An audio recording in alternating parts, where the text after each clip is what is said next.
হযরত বাইজিদ বুস্তামি ছোট্ট বাচ্চা ছেলে, গভীর রাত্রে মা অসুস্থ, পানির পিপাসায় জেগে উঠেছেন। বাবারে পিপাসায় শেষ হয়ে গেলাম, পানি দাও। ছেলে ঘরের ভিতরে পানি না পেয়ে বাইরে দৌড়াদৌড়ি করলেন। অনেক দূর থেকে পানি নিয়ে এসে দেখেন মা ঘুমায় গেছেন। পানি নিয়ে দাঁড়ানো, পৌষ মাস, মাঘ মাসের শীতের রাত, ফজরের সময় মায়ের ঘুম ভেঙে গেল। তাকিয়ে দেখেন বাইজিদ দাঁড়ানো, হাতে পানি থরথর করে কাঁপছে। জিজ্ঞাসা করে, বাইজিদ তুমি দাঁড়ানো কেন? ছোট্ট বাচ্চা বলে, মা পানি চেয়েছিলে তুমি গভীর রাত্রে, পানি ঘরে ছিল না, অনেক দূর থেকে আনতে হয়েছে। মা বলছে, ঘুমাও নাই কেন গ্লাস ছুঁয়া? বাচ্চা বলে, ঘুমাই নাই। তুমি যদি আবার পানি চাও, সময় মতো যদি দিতে না পারি, মা তোমার কষ্ট হবে। এই জন্য ফজর পর্যন্ত আমি দাঁড়ায় আছি, কখন তুমি পানি চাও। মা হাতের থেকে পানি নিয়ে পান করলেন। বাইজিদকে বিছানার উপরে আরাম করে কম্বল দিয়ে ঘুম পড়াইয়া দিলেন। হযরতে বাইজিদের মা উযু করে ফজরের নামাজ পড়ে সিজদায় চলে গেলেন। চিৎকার মেরে কেঁদে বলেন, আমার রব, আমার আল্লাহ, আমি আমার বাইজিদের মা, আমি মা হয়ে বাইজিদের জন্য দোয়া করি। বাইজিদ আমার জন্য আজকে যা করেছে, আমি মা, আমার কলিজা ঠান্ডা হয়ে গেছে। আয় আল্লাহ, আমি বাইজিদের জন্য দোয়া করি, তুমি তাকে সুলতানুল আরিফিন বানাইয়া দিও। মঞ্জুর হয়ে গেল আল্লাহ পাকের কাছে দোয়া। আমার ভাইরা, আল্লাহ পাক বলছেন, খবরদার আমার ইবাদতের পরে মা বাপ, আল্লাহর ইবাদতের পরে কারা? মা বাপ। মা বাপকে সম্মান করো, শ্রদ্ধা করো, মোহাব্বত করো, কিসমত খুলে যাবে, কিসমত খুলে যাবে। মা বাপকে সম্মান। হযরত আবু হুরায়রা রাদিয়াল্লাহু তাআলা আনহু রাসূলের সামনে এসে কাঁদতেছেন। হুজুর বলছেন, আবু হুরায়রা কান্দো কেন? কান্দো কেন?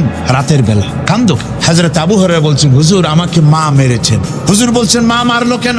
কোনো অপরাধ করেছো? কোনো গোস্তাখি করেছো? আবু হুরায়রা বলছেন, না হুজুর, কোনো গোস্তাখি করি নাই। তবে মারলো কেন? হযরত আবু হুরায়রা বলছেন, হুজুর আমি আপনার দরবার থেকে ফিরতে রাত হয়ে গিয়েছিল। মা জিজ্ঞেস করলেন, আবু হুরায়রা এত রাত্রে কোথায় ছিলি? বললাম, আমি ছিলাম যে কদম চুমতে পারলে দুনিয়া ধন্য হয়, সেই দরবারে নববীর কদম মোবারক থেকে আসতে আমার দেরি হয়েছে। আমার মা মুশরিকা, আপনার নাম শুনে তার গায়ে আগুন জ্বলে উঠলো, আমাকে ধরে মারা আরম্ভ করলো। বলল, হয় আমার বাড়ি ছাড়বি, আর না হয় মুহাম্মদ সাল্লাল্লাহু আলাইহি ওয়াসাল্লামের দরবার ছাড়বি। আমি বললাম, আমার মা, তুমি বুড়ি মানুষ, তোমার গায়ে যত শক্তি আছে সমস্ত শক্তি দিয়ে আমারে পিটাও, আমারে মারো। মারতে মারতে আমাকে বাড়ি থেকে তুমি বের করে দাও। তোমার বাড়ি শুদ্ধ, তাম দুনিয়া ছেড়ে দিতে পারি, আল্লাহর নবীর কদম মোবারক ছেড়ে দিতে পারি না। তোমার মা তোমাকে মেরেছে, তুমি আমার কাছে নালিশ করছো? আমার তো এখানে ইন্টারফেয়ার করার কিছু নেই। সুবহানাল্লাহ, সুবহানাল্লাহ। মা তোমাকে মেরেছে, এখানে আমার করার কিচ্ছু নাই।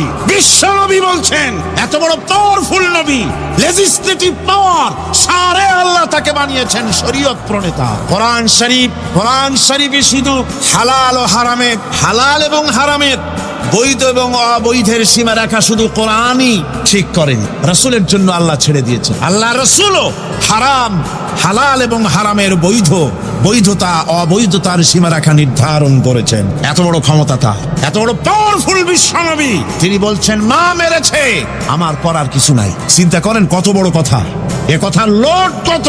হযরত আবু হুরায়রা বলেন, ইয়া রাসূলুল্লাহ, মা মাকে মেরেছেন, আমি আল্লাহর নবীর কাছে মায়ের বিরুদ্ধে নালিশ করতে আসি নাই। বললেন, কেন এসেছো? হযরত আবু হুরায়রা বলেন, হুজুর এসেছি একটা কারণে, আমি জানি আল্লাহ নবী যদি আল্লাহর দরবারে হাত উঠায়া কোনো জিনিস বলে, আল্লাহ রাব্বুল আলামিন সঙ্গে সঙ্গে মঞ্জুর করে নেন। হুজুর আমি এসেছি, মেহেরবানি করে দোয়া করুন আমার মাকে যেন আল্লাহ হেদায়েত নসিব করে দেন। আল্লাহ নবী হাত উঁচু করে বললেন, আল্লাহুম্মা হিদি উম্মা আবি হুরায়রা, আয় আল্লাহ আমি দোয়া করি আবু হুরায়রার মাকে তুমি হেদায়েত নসিব করে দাও। রাসূলুল্লাহ দোয়া করছেন আর আবু হুরায়রা সমানে দৌড়াচ্ছেন। তিনি দৌড়াচ্ছেন, পেছন থেকে কয়েকজনে আবু হুরায়রার জামা টেনে ধরেছে, দৌড়ক। তাদের জানা আবু হুরায়রা খুব ভদ্রলোক মানুষ, কোনো ঝড় ঝামেলার মধ্যে থাকে না, রাগ শাক করে না, চিৎকার মারে না, দৌড় মারে না, এত ভদ্র শরীর, দৌড়ায় কেন? না জানি কোন বিপদ বুঝি ঘটে গেছে। পিছন থেকে জামা টেনে ধরে বলে, দৌড়াও কেন? হযরত আবু হুরায়রা জামা সাহাবীর হাত থেকে ছিনায় নিয়ে বলেন, জামা ছেড়ে দাও, আমাকে দৌড়াতে দাও। আমি দৌড়াইয়া বাড়ি যে দেখতে চাই, আমি দৌড়াইয়া আগে আমার বাড়ি পৌঁছতে পারলাম না, আমি যাওয়ার আগে আমার আল্লাহর নবীর দোয়া আমার বাড়ি পৌঁছে গেছে, আমি এইটা দেখতে চাই। হযরত আবু হুরায়রা বাড়িতে গিয়ে দরজা নক করলেন। ভেতর থেকে আওয়াজ এলো, কে? হযরত আবু হুরায়রা বলেন, মা, আমি তোমার আবু হুরায়রা ফিরে এসেছি। মা বলছেন, বাবা অপেক্ষা করো, দরজা খুলতেছি। হযরত আবু হুরায়রা বলেন, মায়ের গলার আওয়াজের ভিতরে শিরকিয়াতের কর্কশতা পেলাম না, মায়ের গলার আওয়াজের ভিতরে তাওহীদের গন্ধ পেলাম। আমার মনে হলো নবীজির নিক্ষিপ্ত তীর তার নিশানায় পৌঁছে গেছে। কিছুক্ষণ পর মা আমার বেরিয়ে এলেন। মাথা থেকে, চুলের থেকে বুড়ি মানুষ, সাদা চুলের ভিতর থেকে পানি পড়তেছে। মা বলল, বাবারে, তোমারে মারার পর আমি বড় অনুতপ্ত হয়েছি, অনুশোচনা করেছি, আমি গোসল করেছি। মনে মনে ভাবলাম, আমার ছেলে তো কোনো খারাপ জায়গায় যায় নাই, কেন তারে মারলাম? আমি বড় লজ্জায় পড়েছি তোমারে মেরে। ও আমার আবু হুরায়রা, আমি গোসল করেছি, পবিত্র হয়ে গেছি, জলদি করে আমাকে নিয়ে চলো বিশ্ব নবী জনাবে মুহাম্মদুর রাসূলুল্লাহর দরবারে। হযরত আবু হুরায়রার মা ঘোষণা করলেন, আশহাদু আল্লা ইলাহা ইল্লাল্লাহু ওয়াহদাহু লা শারীকা লাহু ওয়া আশহাদু আন্না মুহাম্মাদান আবদুহু ওয়া রাসূলুহু। আমার ভাইরা, মা বাপ সবচেয়ে সম্মানের জিনিস। আল্লাহর ইবাদতের পরই মা বাপের খেদমত করতে হবে। আল্লাহ পাক বলছেন, বান্দারে দেখ, মায়ের পেট থেকে আনলাম, মায়ের বুকের মধ্যে মহব্বত পয়দা করলাম, এত মহব্বত দিলাম তোর উপরে। যে কোনো বিদেশে যান, যেখানে যান, বাড়িতে ফিরলে পরে সকলে, ছেলে মেয়ে ভাই বোন সবাই দেখবে সুটকেসে আমার জন্য আনছে কি, সবাই চিন্তা করবে আমার জন্য কি এনেছে। একমাত্র মা সন্তানের মুখের দিকে তাকাবে, কখন খাইছে সে। সুবহানাল্লাহ, সুবহানাল্লাহ। আমার বাসার মুখখানা শুকনা, তুই বুঝি আজকে কিছু খাইস নাই? বিদেশে যেসব সন্তান থাকে, মা টাটা কবুতরের মতো ছটফট করে। আমার ছোটবেলার কথা আমি দেখেছি। শর্ষিনা মাদ্রাসায় পড়তাম, আব্বা টাকা দিতেন মাদ্রাসায় যাওয়ার সময়, আবার মা আবার মুরগির ডিম বিক্রি করা, বিভিন্ন জিনিস বিক্রি করা বা বাজার করা পয়সা, উদ্বৃত্ত কিছু পয়সা আব্বার অজান্তে আমার হাতের মুঠার মধ্যে দিয়ে দিতেন। যখন মাদ্রাসার দিকে রওনা হয়েছি, পর্দার আড়াল থেকে, দরজা থেকে দেখতাম, যতক্ষণ তাকায় দেখতেছি চোখ থেকে পানি দরদর করে পড়তেছে। সুবহানাল্লাহ, মা কি জিনিস! আল্লাহ আল্লাহ আল্লাহ। বিদেশে যদি কারো সন্তান মারা যায়, সবার জানার আগে কবি বলতেছেন, বিদেশে বিরাজ্যে যার পুত্র মারা যায়, পশু পক্ষী না জানিতে আগে জানে মা। মায়ের কলিজার তারে টান লেগে যায়, মা বুঝতে পারে আমার সন্তানটা নাই। আহারে মা! আমার বন্ধুগণ, মা যার বেঁচে আছে বেয়াদবি করেছেন, পাও ধরে মাপ নিয়ে নেবেন, পাও ধরে মাপ নিয়ে নেবেন। মা তো পাও ধরে দেখবেন, মাফ করে দিবে। সুবহানাল্লাহ, সুবহানাল্লাহ। কত দরদ তার বুকের মধ্যে। আর মা বাপকে সম্মান করুন। যাক, এই বিষয়ের উপরে আমি আর যেতে চাই না। শুধু আমি আপনাদের বললাম, এই বিশাল জনতাকে বললাম, সবচাইতে বড় পীর আপনার জন্য আপনার মা বাপ। সবচাইতে বড় পীর কে? মা বাপ। সন্তুষ্ট করেন, রুজিতে অভাব ঘটবে না, কোন মাজারে গিয়ে সেজদা দেওয়া লাগবে না, আল্লাহর কসম মাজারে যাই চাওয়া লাগবে না। মা বাপকে খেদমত করেন, মা বাপকে খুশি করেন, মা বাপকে খাওয়ান, হাদিয়া দেন। মা বাপ খুশি, রুজিতে বরকত হবে, ব্যবসায় বরকত হবে, ঋণগ্রস্ত থাকবেন না, সম্মান আল্লাহ বাড়ায় দিবেন। সুবহানাল্লাহ বিহামদি। রাসূলুল্লাহর হাদিস। খামোখাই মাজারে গিয়ে মরেন আপনারা। কোথায় মাজার, ওরস, নরস শরীফ, ক্যারবি শরীফ, কত কিছু শরীফ, এসব শরীফ বাদ দেন। আল্লাহ, রাসূল, মা বাপ, ওলিউল্লাহ যারা, তাদের দোয়া মঞ্জুর হয়, তাদের দোয়া মঞ্জুর হয়। আল্লাহ পাক ওলিউল্লাহদের মধ্যেও বহুত রেখেছেন, দোয়া আল্লাহর দরবারে কবুল হয়ে যায়। কিন্তু মা বাপের বেলায় কোনো সন্দেহ নেই, ওলিউল্লাহর দোয়া আপনার জন্য কবুল হইতেও পারে, নাও হইতে পারে, কিন্তু মা বাপের দোয়া কবুল হবেই। কোন সুবহানাল্লাহ বিহামদি। আমি কিন্তু কোনো ওলিউল্লাহকে অশ্রদ্ধা করছি না, তাই করছি নাকি? না, ওলিউল্লাহদের মর্যাদা অনেক অনেক, কিন্তু আমরা ভুল করি। যেখানে গেলে 16 আনা পাবো, সেখানে না গিয়ে 4 আনা পাওয়ার সম্ভাবনা আছে, ওইখানে যাই, এইটা করি ভুল। এই জন্য আমি অনুরোধ করব, মা বাপকে সম্মান করবেন। আল্লাহ পাক বলছে, খালাকাল ইনসানা আল্লামাহুল বায়ান। আমি মানুষকে সৃষ্টি করেছি। কেমনে সৃষ্টি করলাম তা তো এতক্ষণ বললাম। এইভাবে করে মানুষ সৃষ্টি করেছি।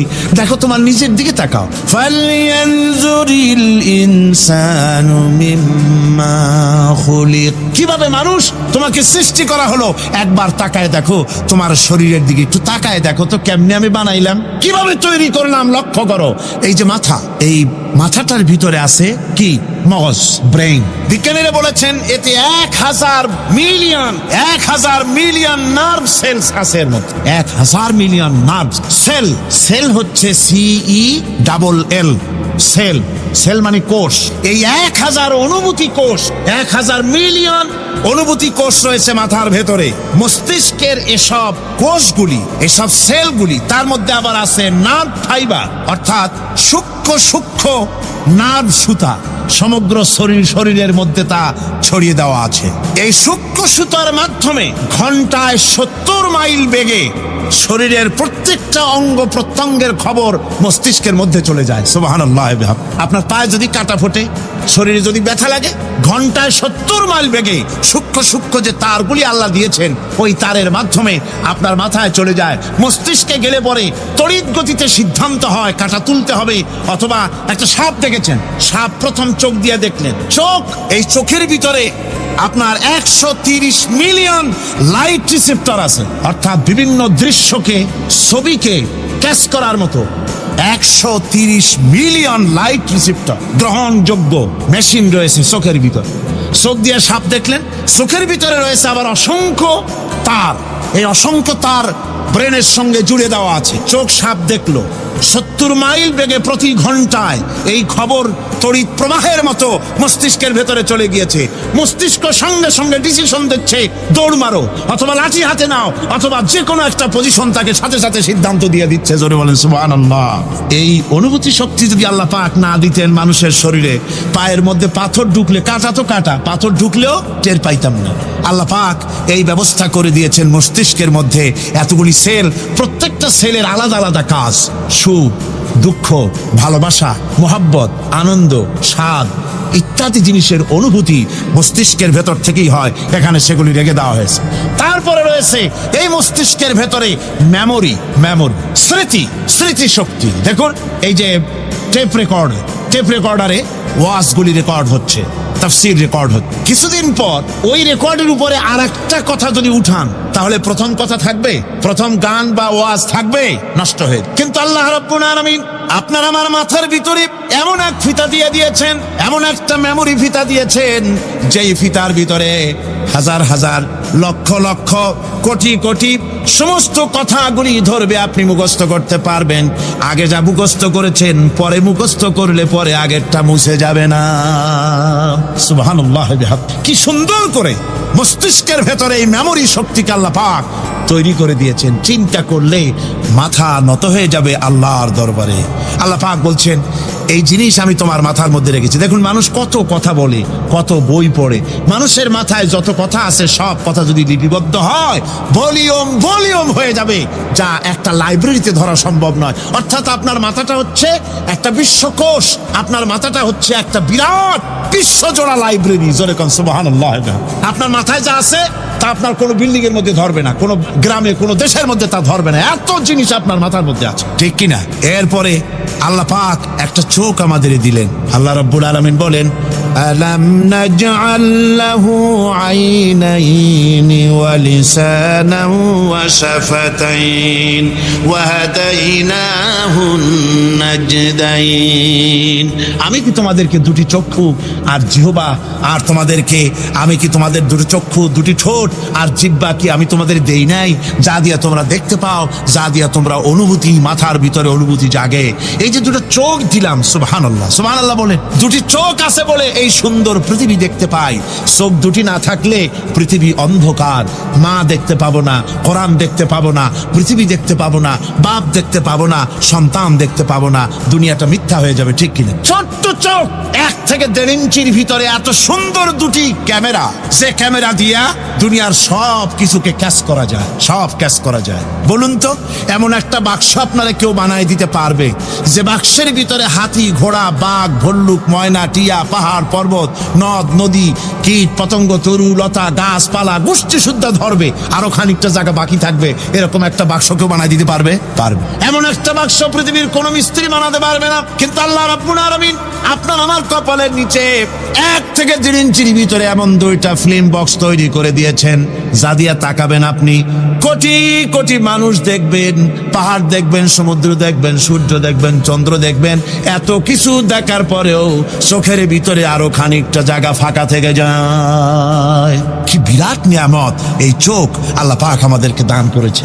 এই চোখকে হেফাজতের জন্য আবার চোখের উপরে সানসেট তুলে দেওয়া আছে। সানসেট ভুরু, আল্লাহ ভুরু লাগায় দিয়েছেন, নিচে একটু হাড় জায়গায় দিয়েছেন, উপরে সানসেট, ভেতরে চোখ, যাতে করে বল এসে লাগলে পরে চোখটা গলে না যায়, আছাড় খেলে পরে চোখটা গলে না যায়, চোখটাকে সেফ সাইডে রেখে দিয়েছেন আল্লাহ পাক সুবহানাহু ওয়া তাআলা। আল্লাহ পাকের কাছে শুকরিয়া তো আদায় করলাম না, আদায় করি। আসুন পড়ি আমরা সবাই, আলহামদুলিল্লাহি রাব্বিল আলামিন। আল্লাহ পাক বলেন, আলাম নাজআল লাহু আইনাইনি ওয়া লিসানাও ওয়া শাফাতাইন। জিহ্বা দিলাম আমি তোমাকে, এই জিহ্বার ভিতরে 3000 আস্বাদন স্তর আছে। বিজ্ঞানীরা বলেছেন একটা জিহ্বার মধ্যে 3000 আস্বাদন স্তর আছে। প্রত্যেকটা স্তরের সাথে মস্তিষ্কের সাথে তার লাগানো আছে। জিহ্বায় সব জিনিসের টেস্ট নেবেন, আর তার অনুভূতি, তার স্বাদটা ওখানে টের পাবে মস্তিষ্কের ভেতরে। এই জিহ্বা আল্লাহ পাক দান করে দিলেন মুখের মধ্যে, সুবহানাল্লাহি বিহামদিহি। সব রকমের স্বাদ পান না একরকম, জিলাপির স্বাদ একরকম, রসগোল্লার স্বাদ আর এক রকম, ছানার স্বাদ আর এক রকম, বেলের স্বাদ একরকম, তালের স্বাদ আর এক রকম, মুরগির স্বাদ একরকম, খাসির স্বাদ আর এক রকম, লট্টা ফিশের স্বাদ একরকম, শুটকির স্বাদ আর এক রকম, কোরাল মাছের স্বাদ আর এক রকম, শাকের স্বাদ আর এক রকম। হাজার হাজার খাদ্য দ্রব্যের স্বাদ এক জিহ্বা দিয়ে আল্লাহ রব্বুল আলামিন নেওয়ার তৌফিক দিলেন। খলাকাল ইনসান, কি সুন্দর করে মানুষ বানালাম। দেখিস না, শুকরিয়া আদায় করিস না, এগুলি দেখবি আর শুকরিয়া আদায় করবি কি সুন্দর করে আমি আল্লাহ তোমাকে সৃষ্টি করে। শুধু তাই নয়, আল্লাহ পাক বলেন, ইয়া আইয়ুহাল ইনসানু মা গাররাকা বিরাব্বিকাল কারীম। ও মানুষ, কোন জিনিস তোমাকে ধোঁকায় ফেলে দিল? তোমার মহান প্রভুর ইবাদত থেকে, গোলামি থেকে কোন জিনিস তোমারে ধোঁকায় ফেলে দিল? কেন ধোঁকায় পড়ে গেলে? কোন খোদা? আল্লাযী খালাকাকা ফাসাওয়াকা ফাআদালাক ফি আইয়ি সূরাতিন মা শাআ রাক্কাবাক। ওই আল্লাহ যিনি তোমাকে সুগঠিত করেছেন, তোমাকে সুন্দর করেছেন, সুস্থ করেছেন, সম্পৃক্ত করেছেন, সংযোজিত করেছেন। রাক্কাবা ইউরাক্কিবু তারকিবান, একটার সাথে আরেকটার জোড়া পদ্ধতি কি সুন্দর করে বানালাম। সুবহানাল্লাহি বিহামদি। আমার ভাইরা লক্ষ্য করুন, আপনার পা থেকে শুরু করে মাথা পর্যন্ত প্রত্যেকেই তার নিজের হাতের 8 বিঘত। বিঘত বোঝেন? বিঘতের কি কয়েছে এরকম? এক বিঘত হতে না, 1 বিঘত। 1 বিঘত, এইটাকে কি বলে? 1 বিঘত। প্রত্যেক ব্যক্তি তার পা থেকে শুরু করে, পায়ের তালু থেকে শুরু করে মাথা পর্যন্ত কয় বিঘত? 8 বিঘত। মাইফে দেখেন বাড়ি যায়, আর দুনিয়ার সব করলেন কিন্তু নিজের শরীরটা দেখেন নাই, শরীরটা দেখেন নাই। পা থেকে নিয়ে হাঁটু পর্যন্ত 2 বিঘত, হাঁটু থেকে কোমর পর্যন্ত 2 বিঘত, কোমর থেকে বুক পর্যন্ত, হাড় পর্যন্ত 2 বিঘত, হাড় থেকে মাথার তালু পর্যন্ত 2 বিঘত। মোট কয় বিঘত? 8 বিঘত। আবার মানুষ যদি পাখির মতো দুটো দানা এভাবে বিস্তার করে দেয়, তো ডান হাতের আঙ্গুল থেকে নিয়ে বাম হাতের আঙ্গুল পর্যন্ত এর দৈর্ঘ্য আসবে 8 বিঘত। তার মানে লম্বাও 8 বিঘত, চওড়াও। এর কোনো ব্যতিক্রম পৃথিবীর কোনো মানুষের হবে না। বাড়ি যেয়ে মাপিয়ে দেখেন, অবশ্য নিজেরটা, অপরেরটা মাপলে তারতম্য হবে। এভাবে করে আল্লাহ সুবহানাহু ওয়া তাআলা সুন্দর করে সাজিয়ে তৈরি করে দিলেন। এরপরে মানুষের ফিঙ্গারপ্রিন্ট, আঙ্গুলের ছাপ। মানুষ আজকে সই দেয়, তারপরে কয় যে না ওই সই আমি দেইনি। সাক্ষী দেয় আদালতের কাঠগড়ায় দাঁড়িয়ে। আচ্ছা ভাই, এত লোকের একসাথে পেশাব চাপছে। আমি বলছিলাম যে প্রকৃতির নিতান্ত ন্যাচারাল কল হলে উঠবেন, এটা কিন্তু ঠিক না। আপনার বোঝা উচিত কমন সেন্সের কমন বাদ দিয়া। শুধু সেন্সও যদি থাকে তো চিন্তা করা উচিত, লক্ষ মানুষকে ঠেলা এমন বেয়াদবি, নিতান্ত জবরদস্ত পায়খানা না আসলে কেউ কষ্ট দিবেন না, মানুষ কষ্ট দিবেন না। পেশাব এবং পায়খানার জবরদস্ত ঠেলা না আসলে মানুষকে আল্লাহর রাস্তায় কষ্ট দিবেন না, লক্ষ লক্ষ মানুষের সঙ্গে বেয়াদবি করবেন না। আমার ভাইরা, বলতেছিলাম ফিঙ্গারপ্রিন্ট, আজকে সাক্ষ্য দিয়া বলে আমি ওই সাক্ষী দেই নাই, সাক্ষী দিয়া কোর্টে সাক্ষী দেয়, তারপরের দিন আবার যখন কোর্টে হাজির হয় কয় যে ও কথা মিথ্যা, আমি ওটা বলি নাই। এরপরে সই করে, পরের দিন কয় যে ওই সই আমার না, মিথ্যা। আল্লাহ রাব্বুল আলামিনের অ্যাডমিনিস্ট্রেশন দেখুন, রাব্বুল আলামিন এমন সুন্দর ফিঙ্গারপ্রিন্টের ব্যবস্থা করলেন, আঙ্গুল দিয়া যদি কাগজের উপরে বুড়ো আঙ্গুলের ছাপ লাগায় দেন, কিয়ামত পর্যন্ত আপনি আপনার 14 গোষ্ঠী এসে ওকে এটাকে অস্বীকার করতে পারবে না। পৃথিবীর কোন মানুষের ফিঙ্গারপ্রিন্টের সাথে আরেকজনের আঙ্গুলের ছাপ মিলবে না। সুবহানাল্লাহ, জোরে কোন সুবহানাল্লাহ। আল্লাহ কয় কি সুন্দর বানাইলাম, দেখছো? একটু তাকায় দেখো জোড়া পদ্ধতি, কেমনে জোড়াগুলি দিলাম। আঙ্গুলের মাথা থেকে বাহু পর্যন্ত 8খানা জোড়া। কয়খান জোড়া? মোট পুরা শরীরে 360টা জোড়া। কয়টা জোড়া? 360টি জোড়া পুরা শরীরের মধ্যে। আর আঙ্গুল থেকে শুরু করে বাহু পর্যন্ত 8খানা জোড়া আছে। এই যে জোড়াগুলি গুনে দেখছেন কখনো? না, গোনা হয় না। এ দিয়ে হাতাহাতি, মারামারি, ঘুষাঘুষি এই তো করি, গুনে দেখার সময় কই? আল্লাহর নবী বলেছেন, আল্লাহ রাব্বুল আলামিনের সৃষ্টি নৈপুণ্যতার উপরে কেউ যদি 1 ঘন্টা চিন্তা করে, আল্লাহ রাব্বুল আলামিন তার আমলনামায় 60 বছরের নফল ইবাদতের সওয়াব লিখে দেন। 60 বছরের নফল ইবাদতের সওয়াব লেখা যাবে আল্লাহর এই সৃষ্টি নৈপুণ্যতার উপরে চিন্তা করলে। এই যে জোড়াগুলি দেখেন, হাত আঙ্গুলের ভিতরে জোড়াস, কবজায় জোড়াস, কনুইতে জোড়াস। কনুইতে যদি কবজা না থাকতো, আপনি খাবার খেতেন, খাবার মুখের দিতে পারতেন না, হাত তো ক্লোজ হবে না, যেহেতু এখানে কবজা নাই, এটা ক্লোজ হবে না। এখানে যদি কবজা না থাকে তাহলে হাতটা হবে একখান লাঠ, অথবা বড় জোর এটাকে বলতে পারেন একখান কাঁটা চামচ। এই কাঁটা চামচ দিয়া একজন আর একজনের খাওয়াই দিবেন মাত্র, নিজেরটা নিজে খাওয়া যাবে না। তা আবার আঙ্গুলে যদি কবজা না থাকে, অপরকে খাওয়াইতে গিয়ে কাঁটা চামচের 2 আঙ্গুল কারো নাকের সেদার মধ্যেও ঢুকে যেতে পারে। এত সুন্দর করে আল্লাহ বানালেন, কত বড় কারিগর তিনি, সুবহানাল্লাহ, কত বড় কারিগর আল্লাহ রাব্বুল আলামিন। তাই বলেন, ইয়া আইয়ুহাল ইনসানু মা গাররাকা বিরাব্বিকাল কারীম। কোন জিনিস তোমাকে ধোঁকায় ফেলে দিল? ওই মহান আল্লাহ রাব্বুল আলামিনের ইবাদত থেকে, গোলামি করা থেকে। কি সুন্দর করে বানালাম। আমার ভাইরা, আমার নিজের জীবনের এক দৃষ্টান্ত আমি প্রায় বলি লোকদেরকে। ছোটবেলায় মাদ্রাসা থেকে বাড়ি ফিরতেছি, তখন গয়নার নৌকা, লঞ্চ নাই, নৌকা। সেই নৌকা বিরাট লম্বা নৌকা, 4-5 জনে দাঁড় বায়, বড় বড় লম্বা লম্বা দাঁড়, শিপ নৌকা, খুব লম্বা নৌকা। এই নৌকাগুলি প্যাসেঞ্জার বহন করে। স্টেশন আসতে পরে ঢোল পিটায়, মানুষ এসে ওঠে। রাতের বেলায় চলতে হয়, রাতেই এগুলো চলতো বেশি, আজকাল এগুলি আর নাই। সেই নৌকার মাঝখানে থাকতো বাঁশ পোতা, 2 দিকে মানুষ শোবে, নৌকার 2 দিকে মাথা দিয়ে, 1 দিকে পা দিয়ে শোবে। ছাত্র জীবন, শুয়ে আছি এরকম করে, কিন্তু পা লম্বা করা যায় না, পা লম্বা করলে আর একজনের বুকের উপরে গিয়ে ওঠে। এভাবে করে পা কতক্ষণ গোটো করে রাখা যায়? কিছুক্ষণ পর মনের মধ্যে চিন্তা জাগলো যে আল্লাহ, হাঁটুতে তো ব্যথা করতেছে, এই হাঁটুগুলি যদি নাট বল্টুর মতো মোড়ায় মোড়াইয়া খোলার সিস্টেম করে দিতে, তাহলে তো এখন কষ্ট হতো না। ঠ্যাংডারে মোড়াইয়া খুলিয়া তারপরে ব্যাগের মধ্যে ভরিয়া বালিশের কাজও হতো, ঠ্যাংও ব্যথা করতো না। ছাত্র হলে যত চিন্তা মাথার মধ্যে আসে, এই সব চিন্তা, কেনুর মধ্যে একটা মুড়ি প্যাঁচ হলে ভালো হইতো, এই সব চিন্তা করতেছে। চিন্তা করে করে এক ফাঁকে ঘুম এসে গেল। সকালবেলায় নৌকা যখন ভিড়েছে স্টেশনে, ঘুম ভেঙে গেল যাত্রীদের চিৎকারে। একজন বলছে আমার মানি ব্যাগ চুরি হয়েছে, আর একজন বললো আমার হ্যান্ড ব্যাগ গেছে, আর একজন বলছে আমার ব্রিফকেস গেছে, চোরে নিয়ে গেছে। ওরা তো যার যার হারানো জিনিস নিয়ে ব্যস্ত। আমি তখন তওবা করতেছি যে আল্লাহ, আমার বুদ্ধিমতো যে বুদ্ধি রাত্রে করলাম, এই বুদ্ধিমতো যদি মানুষের হাতে এবং কেনুতে থাকতো নাট বল্টুর মতো করে মুড়ি পেঁয়াজ দেওয়া, আর ওইগুলি যদি থাকতো ব্রিফকেসের মধ্যে, হ্যান্ড ব্যাগের মধ্যে, তাহলে তো সকালবেলায় শুনতাম কেউ বলতো যে আল্লাহ আমার তো ঠ্যাং চুরি হয়ে গেছে, কেউ বলতো আমার তো হাত চুরি হয়ে গেছে। আল্লাহ আল্লাহ আল্লাহ আল্লাহ, আল্লাহু আকবার। আল্লাহ সুবহানাহু ওয়া তাআলা কি সুন্দর করে তৈরি করেছেন। এত হাল তারা মিন ফুতুর, আমার আমার সৃষ্টি নৈপুণ্যতার ভেতরে কোনো ভুল দেখতে পাও? কোনো ভুল পাবে না। আমার সৃষ্টি নৈপুণ্যতার ভেতরে কোনো ভুল নাই। সুবহানাল্লাহি বিহামদি, সুবহানাল্লাহি বিহামদি। এত সুন্দর করে আল্লাহ সুবহানাহু ওয়া তাআলা মানুষ সৃষ্টি করলেন। খলাকাল ইনসান আল্লামাহুল বায়ান। তিনি মানুষকে কথা বলা শিখিয়েছেন, তিনি মানুষকে সৃষ্টি করেছেন এত সুন্দর করে, চামড়া দিয়ে, সুন্দর করে চোখ দিয়ে, চুল দিয়ে, মুখ দিয়ে, কি সুন্দর করে বানিয়েছেন। সুবহানাল্লাহ। দেখুন, পায়ের তালুর চামড়া একরকম, তলার চামড়া আর এক রকম, বুকের চামড়া একরকম, পিঠের চামড়া আর এক রকম, ঠিক কিনা কন? পায়ের উপরের যে চামড়া, ওই চামড়াটা যদি পায়ের তলায় হতো 2 দিনও হাঁটা যেত না। প্রতি সপ্তাহে 3 বার করে আপসুল করা লাগবে, কন ঠিক কিনা? আল্লাহ সুবহানাহু ওয়া তাআলা যেখানে যেটা দরকার তাই দিয়েছেন। আর ওরা বলে কি, কয় যে আল্লাহ নাই, দেয়ার ইজ নো গড। ছাগল কোথাকার।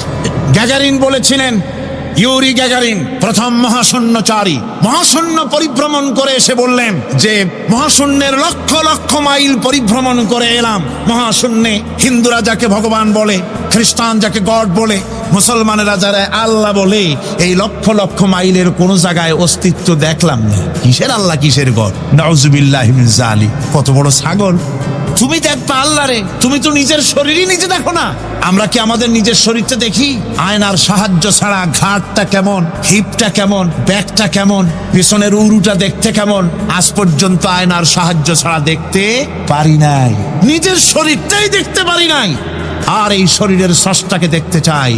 সাহস তো কম না পাগলের। আল্লাহ সুবহানাহু ওয়া তাআলা তিনি মানুষকে সৃষ্টি করেছেন, কত সুন্দর করে তিনি বানিয়েছেন। একবার লক্ষ্য করে দেখো, শুকরিয়া আসবে আল্লাহর দরবারে, মাথা নত হয়ে আসবে। কি সুন্দর করে আল্লাহ পাক বানিয়েছেন। মানুষের শরীরে কিডনি লাগবে 2টি, কিডনি লাগবে 1টা। কিডনি কি? কিডনি হচ্ছে আপনার পেশাবকে ছেঁকে বের করে দেয়, একটা দারুণ জিনিস আপনার শরীরের জন্য। কিডনি যদি ইনঅ্যাক্টিভ হয়ে যায়, হাত পায়ে পানি এসে হাত পা ফুলে আপনি মৃত্যুর দিকে এগোতে থাকবেন।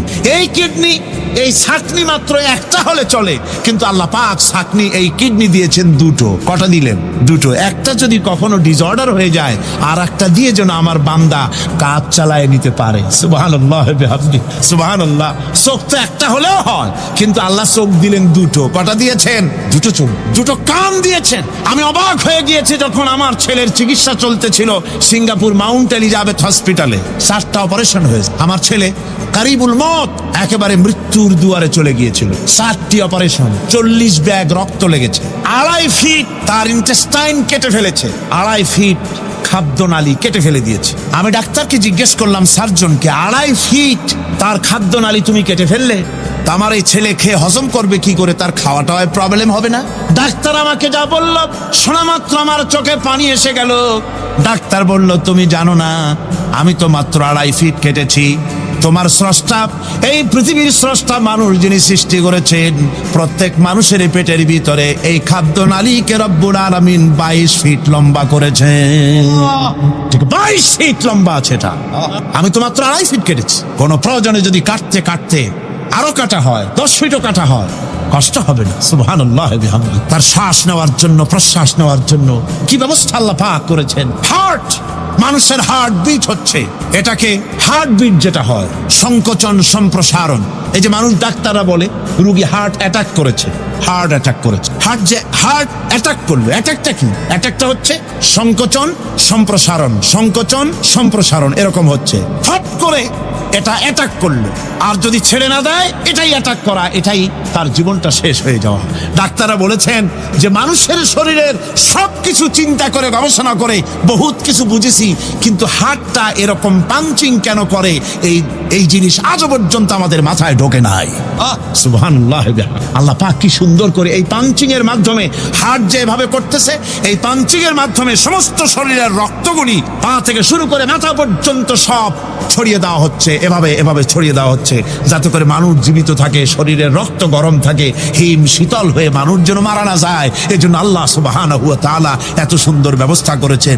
এক সময় আঘাত পেয়ে অনেকগুলি রক্ত যদি পড়ে যায়, মানুষ রক্ত শূন্যতায় মরবে না, আবার খানিকটা রক্ত রিজার্ভও থাকে, আল্লাহ পাক রিজার্ভ করে রাখেন। স্পঞ্জের ভিতরে পানি থাকলে উপর থেকে টের পাওয়া যায়, ওরকম খানিকটা রক্ত আল্লাহ শরীরের ভিতরে রিজার্ভ রেখেছেন। এই জন্য বড় বড় ডাক্তাররা, বড় বড় ডাক্তার বড় বড় বিজ্ঞানী কখনোই নাস্তিক হয় না।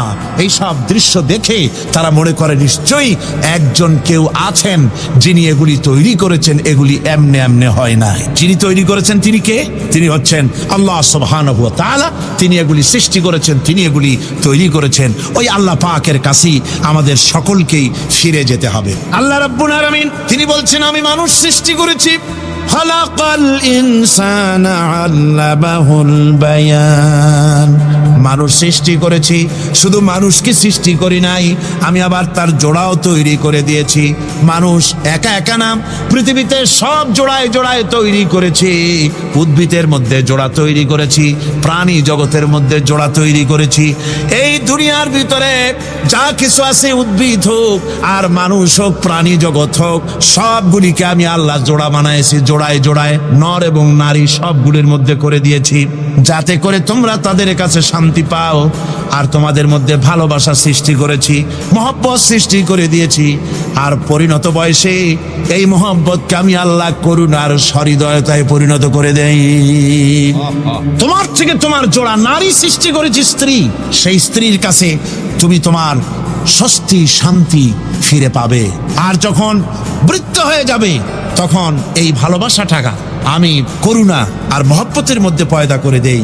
এর দ্বারা এই ভালোবাসা এবং মহব্বতের মাধ্যমে সন্তান সন্ততি পৃথিবীতে আসে, নাতি আসে, পৌত্র আসে, পৌত্রী আসে। এভাবে করে আত্মীয় স্বজন পরিবেষ্টিত অবস্থায় দুনিয়ায় মানব বংশ আমি এভাবে করে বৃদ্ধি করি। আর এরপরে মানব সৃষ্টি করে মানুষকে এক পরিবেশ সৃষ্টি করে দিয়ে তাকে কথা বলারও আমি ভাষা শিখিয়েছি। আল্লামাহুল বায়ান। মানুষকে আমি কি শিক্ষা দিয়েছি? কথা বলতে আমি শিক্ষা দিই। কথা বলার কারণেই মানুষ মানুষ, আর কথা বলতে পারে না বলে মানুষের সাথে পশুর সাথে এই বিরাট পার্থক্য। পশু কথা বলতে পারে না, মানুষ কথা বলতে পারে। কথা বলা হচ্ছে মানুষের একটা বিশেষ বৈশিষ্ট্য। আরে বায়ান শব্দের অর্থ শুধু কথা নয়, বায়ান শব্দের অর্থ হচ্ছে চেতনা, বুদ্ধি, অনুভূতি, প্রজ্ঞা, মেধা, চিন্তা, বিবেচনা, ইচ্ছা শক্তি, প্রতিরোধ শক্তি, এ সবগুলি বায়ানের ভিতরে সীমাবদ্ধ। যে আমি বায়ান শিক্ষা দিয়েছি, তার মানে এতগুলি জিনিস আমি তোমার মধ্যে আমি সৃষ্টি করে দিয়েছি মানুষের মধ্যে। এরপরে এ বায়ান একটি শিক্ষা। শিক্ষা বলতে বুঝায়, এই শিক্ষাটা আল্লাহ সবাইকে দিয়েছেন। মাছ সাঁতার কাটতে পারবে, পাখি আকাশে উঠতে পারবে। পাখিকে আল্লাহ ওড়ার ক্ষমতা দিয়েছেন। মুরগির বাচ্চা ডিমের থেকে বের করে পানির মধ্যে ছেড়ে দিবেন, ও সাঁতার কাটতে পারবে না। আপনি আমারে কোন মুরগির ডিমের ভিতরে মুরগির বাচ্চা, হাঁসের ডিমের ভিতরে হাঁসের বাচ্চা, সে কি করে বোঝে ডিমের কোন অংশ পাতলা, সেই অংশটা সে অপারেশন শুরু করে দেয়। সে কিন্তু সব জায়গায় ঠোকায় না। ওই ডিমের পর্দার ভিতরে একটা অংশ আছে পাতলা, সামান্য পাতলা, সেই পাতলা অংশ সে ঠুক করে একটুখানি অপারেশন করে, পর্দাটা ফেটে যায়, সেখান থেকে সে বেরিয়ে আসে। কে শিখালো যে এই জায়গায় ঠুক করে আওয়াজ কর, বেরোতে পারবি? কে শিখালো? আল্লাহ পাক শিক্ষা দিয়ে। এটা বায়ানের অন্তর্গত। মানুষকে দিয়েছেন বায়ান, ওকে দিয়েছেন শিখ। হাঁসের বাচ্চা পানির ভিতরে ছেড়ে দিলে ওকে সাঁতার কাটতে হবে, কে শিখালো? আল্লাহ পাক। বাতাসে পাখিরা উড়ে বেড়ায় ডানা মেলে। আওয়ালাম ইয়ারাও ইলা তায়রি সাফাতিন ওয়া ইয়াকবিদনা মা ইউমসিকুহুন্না ইল্লার রহমান। দেখে নাকি তারা পাখিটি কেমন? মেলি দুটি লঘু ডানা, উড়িয়া বেড়ায় শূন্যের পরে নাহি তার কোনো মানা। আবার সে ডানা গুটাইয়া চলে কিন্তু পড়ে না তবু, বলকে বাতারে শূন্যে রাখিছে ভিন্ন সে এক প্রভু। প্লেনের মতো, এরোপ্লেনের মতো দেখছেন না পাখিগুলি এরকম এরকম করে ওড়ে। আবার কখনো উঠতে গিয়ে আর ডানা তোলায় না, দুটো ডানা শরীরের সাথে মিশাইয়া একেবারে রকেটের মতো উড়ে চলে যায়, কিন্তু পড়ে যায় না। কে তাকে শূন্যের উপরে রেখেছে? জোরে কন, কে রেখেছে? আল্লাহ পাক। এই ট্রেনিং আল্লাহ পাক তাকে দিয়েছেন। আল্লাহ পাক তাকে এই শিক্ষা দিয়েছেন। এই শিক্ষা, পানিতে সাঁতার কাটবে মাছ, বায়ুতে ভেসে বেড়াবে পাখি, তারপরে মানুষের চোখের পলক পড়বে, পাকস্থলী হজম করবে, এসব শিক্ষা আল্লাহই দিয়েছেন। প্রত্যেকটা জিনিসকে সৃষ্টি করেছেন, আর তার কাজটাও কিভাবে হবে তাও আল্লাহ পাক শিখিয়ে দিয়েছেন। এই জন্য শুধুমাত্র এই শিক্ষাটুকুনি নয়, মূল শিক্ষা হচ্ছে আল্লামাহুল বায়ান। এর আসল অর্থ হলো মানুষের জ্ঞানের পূর্ণতার জন্য আল্লাহ পাক বায়ান দিয়েছেন। সে বায়ান হচ্ছে কোরআনে কারীম। সে বায়ান কি? কোরআন। এই কোরআন হচ্ছে মানুষের জ্ঞানের পূর্ণতা। কোরআন দিয়েই মানুষের জ্ঞান পরিপূর্ণ হয়। ওমা উতীতুম মিনাল ইলমি ইল্লা কালিলা, তোমাদেরকে খুব সামান্যতম জ্ঞান দেওয়া হয়েছে। আসল জ্ঞানের মালিক কে? আল্লাহ সুবহানাহু ওয়া তাআলা। আল্লাহ রাব্বুল আলামিন বলেন, আশ-শামসু ওয়াল কমারু বিহুসবান ওয়ান নাজমু ওয়াশ-শাজারু ইয়াসজুদান। সূর্য এবং চন্দ্র একটা বিরাট একটা হিসাবের অনুসরণে বাধ্য। সূর্য আর চন্দ্র একটা হিসাবের অনুসরণে বাধ্য। এর ব্যতিক্রম হওয়ার কোনো উপায় নাই। সূর্য এবং চন্দ্র তার আপন আপন কক্ষপথে ঘুরবে। ইচ্ছে মাফিক সূর্য চন্দ্র ঘুরতে পারবে না। রাত 12টার সময় সূর্য এসে বলতে পারবে না, বেটা রাত ছড়, আমি এখন উদিত হব। পারবে? পারবে না। দিনের দুপুরের সময় রাত এসে মাথা চাড়া দিয়ে জাগাতে পারবে না, দিন সরে যা, আমি এখন সবটাকে রাত বানায় দেব। পারবে না। চন্দ্র এবং সূর্য একটা নির্ধারিত একটা হিসাবের অনুসরণে তারা রয়েছে। আর এই হিসাবের নিয়ম, কঠোর হিসাবের নিয়মতান্ত্রিকতার ভেতরে থাকার কারণেই মানুষের জন্য চন্দ্র, মাস, বছর ইত্যাদি গণনা মানুষের জন্য আল্লাহ সহজ করে দিয়েছেন। আল্লাহ পাকের নবীর কাছে জিজ্ঞাসা করা হচ্ছে, ওয়ায়াসআলুনাকা আনিল আহিল্লাম। ও নবী, আপনাকে প্রশ্ন করা হয় চাঁদ সম্পর্কে। কাফেররা প্রশ্ন করেছে, চাঁদের ক্রমবর্ধমান ক্রমহ্রাস কেন? চাঁদ বাড়ে কেন, কমে কেন? আপনারে জিজ্ঞাসা করা হয়, আপনি জবাবে বলুন, কুল হিয়া মাওয়াকিতু লিন্নাস। বলুন, এ চাঁদ হচ্ছে মাস, দিন, বছর গণনা করার জন্য, গোটা পৃথিবীবাসীর জন্য আমি একটা স্থায়ী ক্যালেন্ডার আকাশে ঝুলায় রাখছি। জোরে কোন সুবহানাল্লাহ। বিনা পয়সার ক্যালেন্ডার কে ঝুলায় রাখছেন? আল্লাহ সুবহানাহু ওয়া তাআলা। তিনি ঝুলিয়ে রেখেছেন এই ক্যালেন্ডারকে।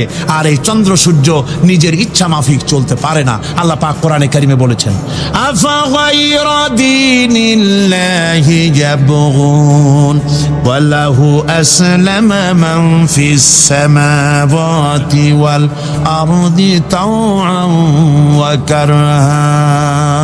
তোমরা কি আমার দেওয়া জীবন ব্যবস্থা ছেড়ে দিয়ে মানুষের তৈরি করা, অন্যের তৈরি করা মতবাদ গ্রহণ করতে চাও? ওয়ালাহু আসলামা মান ফিস সামাওয়াতি ওয়াল আরদ। অথচ আকাশে যা কিছু আছে, জমিনে যা কিছু আছে, সব আমার কি করছে?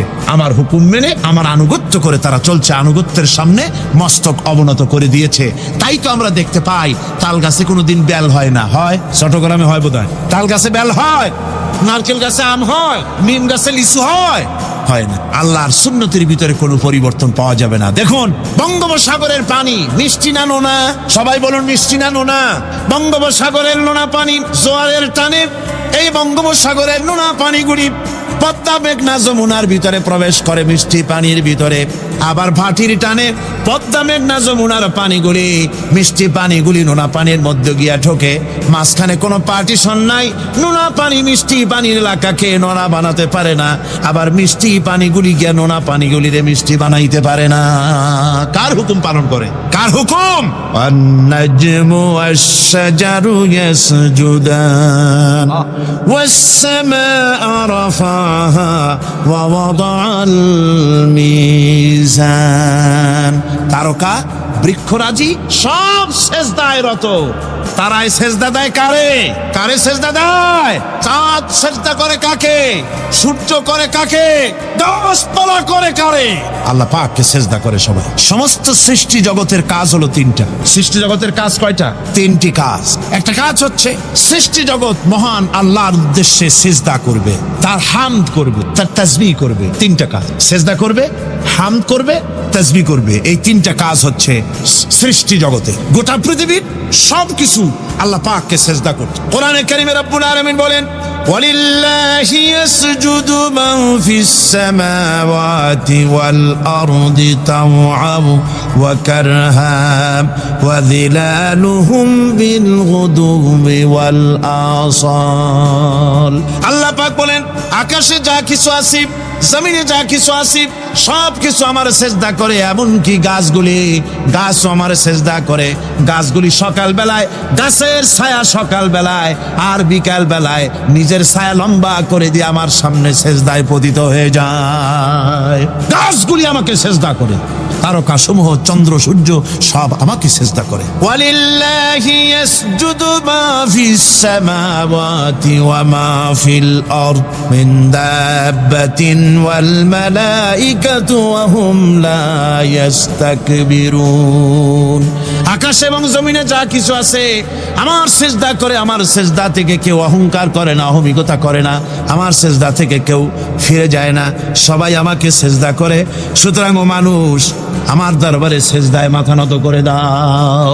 সবগুলি আমার সামনে সেজদা করতেছে। আলাম তারা আন্নাল্লাহ ইয়াসজুদু লাহু মান ফিস সামাওয়াতি ওয়া মান ফিল আরদ ওয়াশ শামসু ওয়াল কামারু ওয়ান নুজুমু ওয়াল জিবালু ওয়াশ শাজারু ওয়াদ দাওয়াবু ওয়া কাসীরুম মিনান নাস। আল্লাহ পাক বলছেন, আকাশ এবং জমিনে যা আছে সব আমাকে সেজদা করছে। চাঁদে, সূর্যতে, গাছপালায়, পাহাড় পর্বতে সবকিছু, সমস্ত প্রাণী জগৎ পর্যন্ত, চতুষ্পদ জন্তুগুলি পর্যন্ত আমি আল্লাহকে সেজদা করে। সুবহানাল্লাহ, সুবহানাল্লাহ গণ, এই সব সেজদা আল্লাহর জন্য।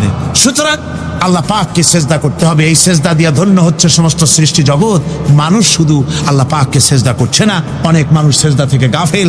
সেই জন্য গতকালও আমি আপনাদের সামনে বলেছিলাম, আল্লাহকে সেজদা দিবেন, সেজদাই বেশি মজা।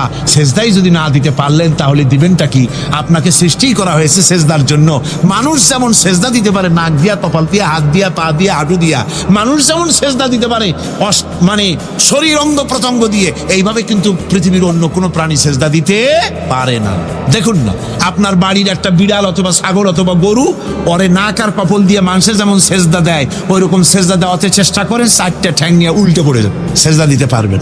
সেজদা নাক আর কপাল দিয়া সেজদার ব্যবস্থা আল্লাহ মানুষের জন্যই করেছেন। সুবহানাল্লাহ বিহামদিহি। বেশি করে আল্লাহ পাককে সেজদা করতে হবে আর তাসবিহ করতে হবে। আল্লাহ পাকের তাসবিহ করবেন কার? ইউসাব্বিহু লিল্লাহি মা ফিস সামাওয়াতি ওয়া মা ফিল আরদ। সাব্বাহা ইউসাব্বিহু তাসবিহান। অতীতে তসবিহ পড়েছে, বর্তমানে তসবিহ পড়ছে, ভবিষ্যতেও তসবিহ পড়বে। আল্লাহ যা আছে আকাশে, যা আছে জমিনে, তসবিহ পড়বে কার? আল্লাহ পাকের তসবিহ পড়বে। সুতরাং এই পৃথিবীতে যা আছে সব আল্লাহর তসবিহ পড়ছে। আমরা বুঝি না, ওদের ভাষা বুঝি না। বাতাস তার শনশন রবে, পানি তার কুলুকুলু নাদে, পাতা পল্লবগুলি তার মর্মর রবে, পাখি তার কলকাকলিতে ইত্যাদি যত রকমের শব্দ আমাদের কানে আসে, সমস্ত শব্দের মধ্যে আল্লাহর জিকির হয়, আমরা বুঝি না।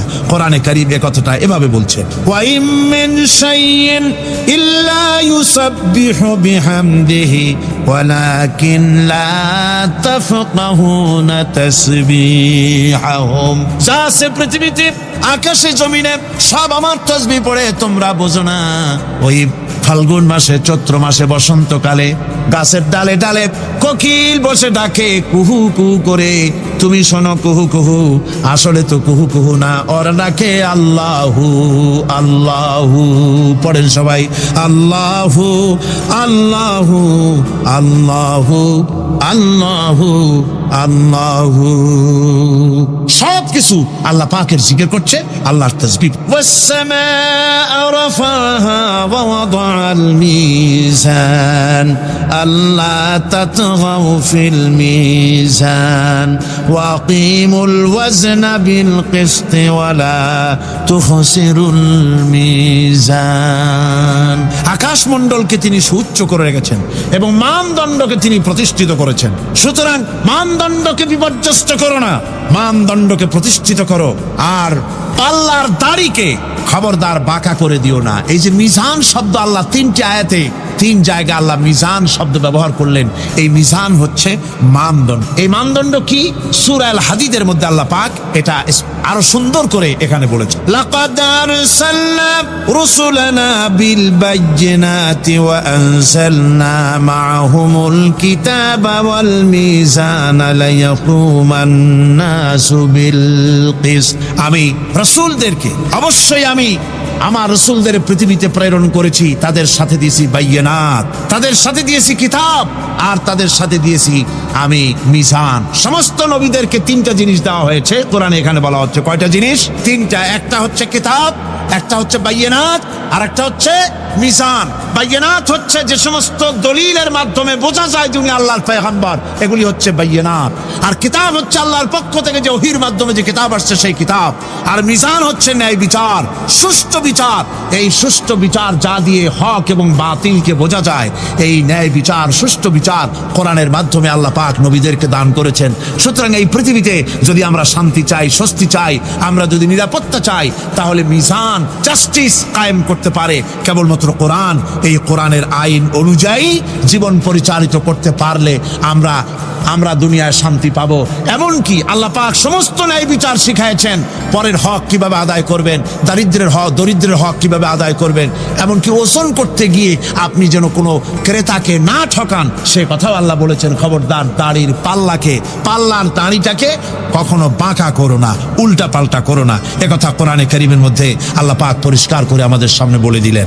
আমার বন্ধুগণ, এরপরে সর্বশেষ আমি শেষ করে এনেছি আর মাত্র দুটি আয়াত আপনাদের সামনে বলে আমরা যাব আকর্ষণীয় মুনাজাতের দিকে ইনশাআল্লাহ। সবাই বলেন ইনশাআল্লাহ।